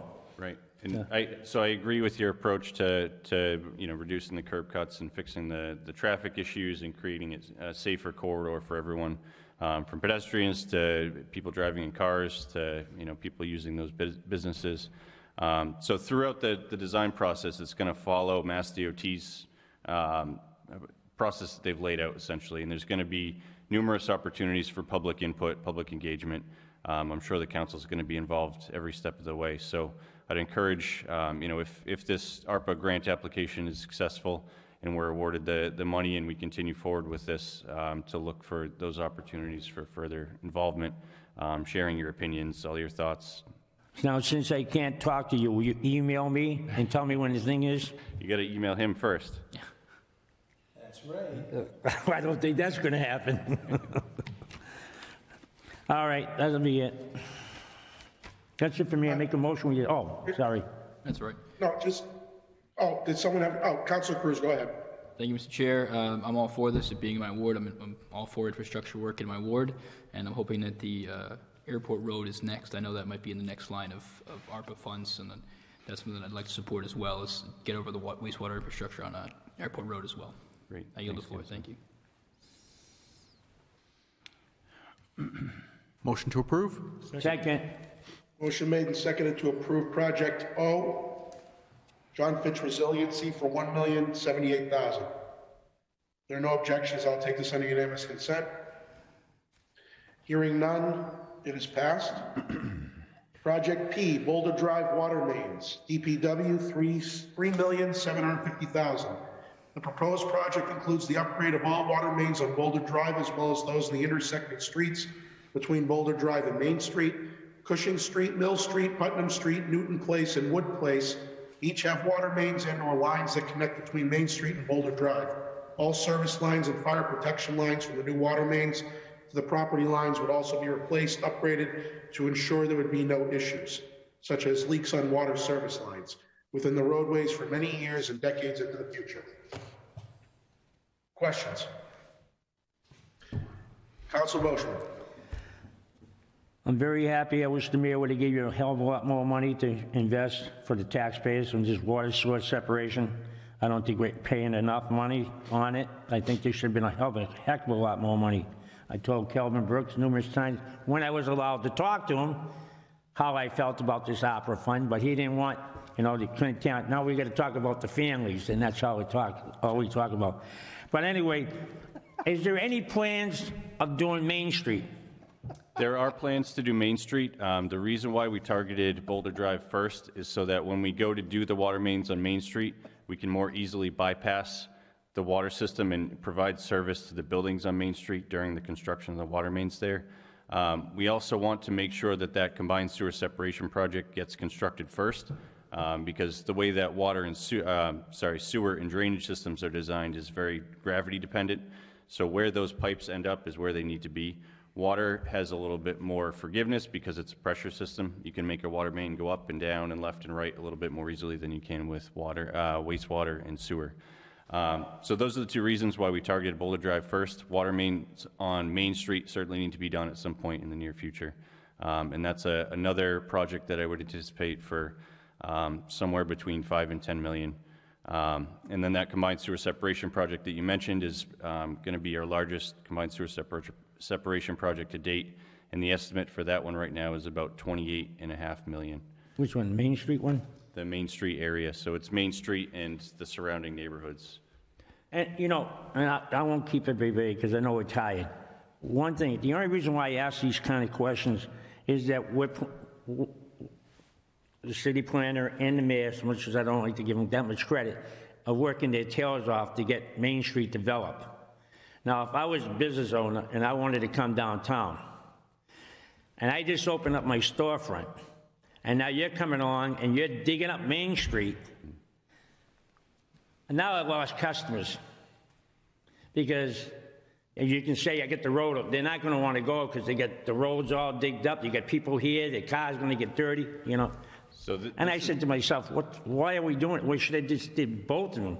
Mayor, we should have did both of them. This is a challenge that we started to tackle with the current Boulder and Main Street two-way conversion. You know, those businesses directly in those construction areas are heavily impacted by the daily construction activities. So me and especially Tom's office, we've done a good job at trying to reach out to these folks. I think we learned a lot of lessons this past summer. We've got a lot of room for improvement, and we're going to continue to improve that process as we move forward with construction of these other projects. It's not going to be easy for us or the business owners.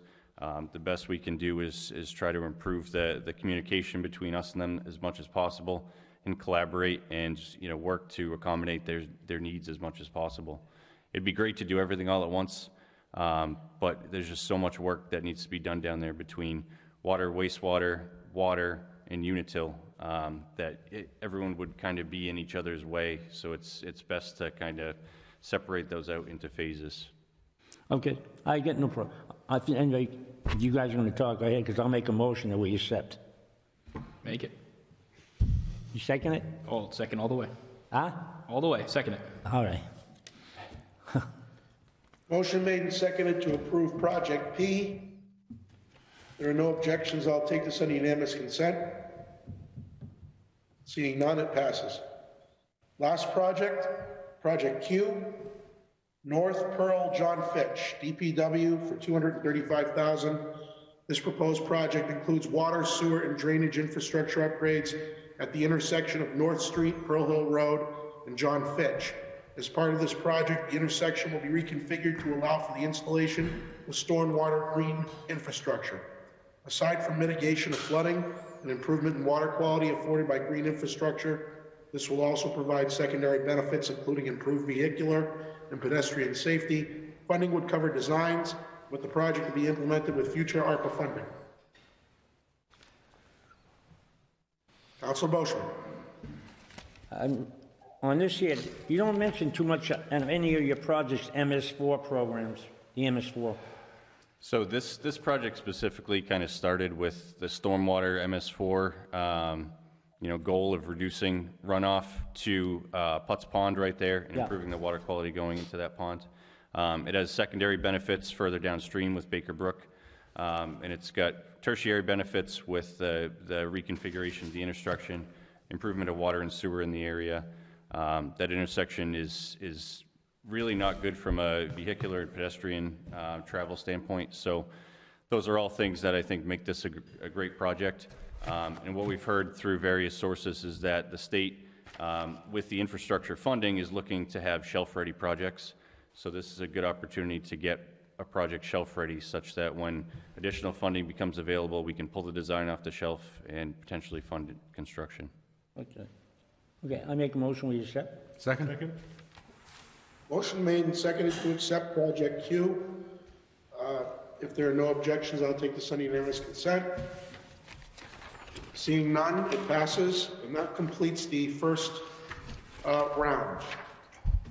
Motion to approve the ARPA funding as discussed. Second. So a motion has been made and seconded to approve the entire package. I will say for the record that each one of these was adopted unanimously, so as a whole package, if there's no objection, I will take this under unanimous consent. On the motion, briefly? Yes. I am not going to repeat things I've already said, but I do just want to make one final remark with regards to the first responders. As I said before, when the whole pandemic started, when we were all holed up in our houses, Our first responders didn't ask, what are you going to do for us? Or, what can we get out of this? Or how are you going to, protect us? They just thought of, what does the city need from us? And they did it. Now, as of about 4 o'clock today, I was still prepared to vote this whole budget down due to the lack of premium pay, because as I intimated earlier tonight, I really feel that it's a moral imperative. The reason that I am instead, and it had nothing to do with any objection to any of these actual projects. I think they're all excellent, as I've said throughout the evening. The reason that I am instead voting to fully support it is because when I reached out to various first responders of my acquaintance to let them know what was going on, how things were going and what it was looking like was going to happen tonight, they told me that they did not want to see these other projects held up on their account. They said they were very disappointed that they weren't getting their premium pay. Some of them were upset that they weren't getting their premium pay, but they told me that they wanted to see these projects move forward first. Once again, the question they have been asking themselves is, what does the city need? Even if it's, harmful to their own personal situations, they're putting the city first. And I won't keep us here any longer. I just felt I needed to say that because that goes beyond mere professionalism. That's love.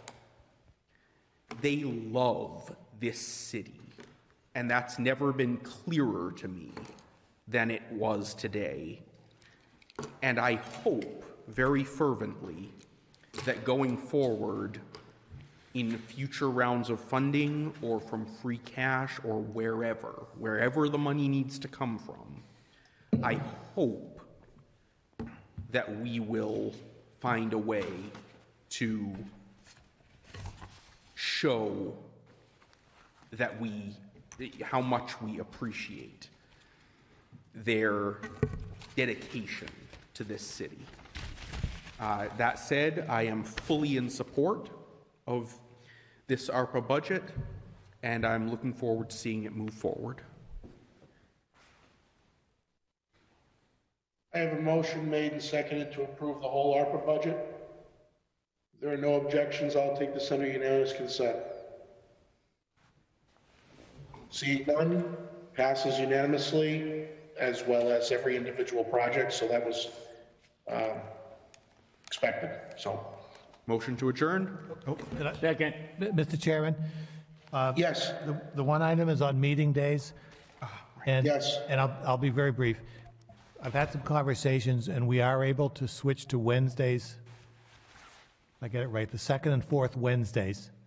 My suggestion is that we start that in April, because in March, the next meeting we have scheduled, which would be March 8th, there will be the CDBG budget that's been on their schedule, and I believe they would have people already calendared in to be here on that day.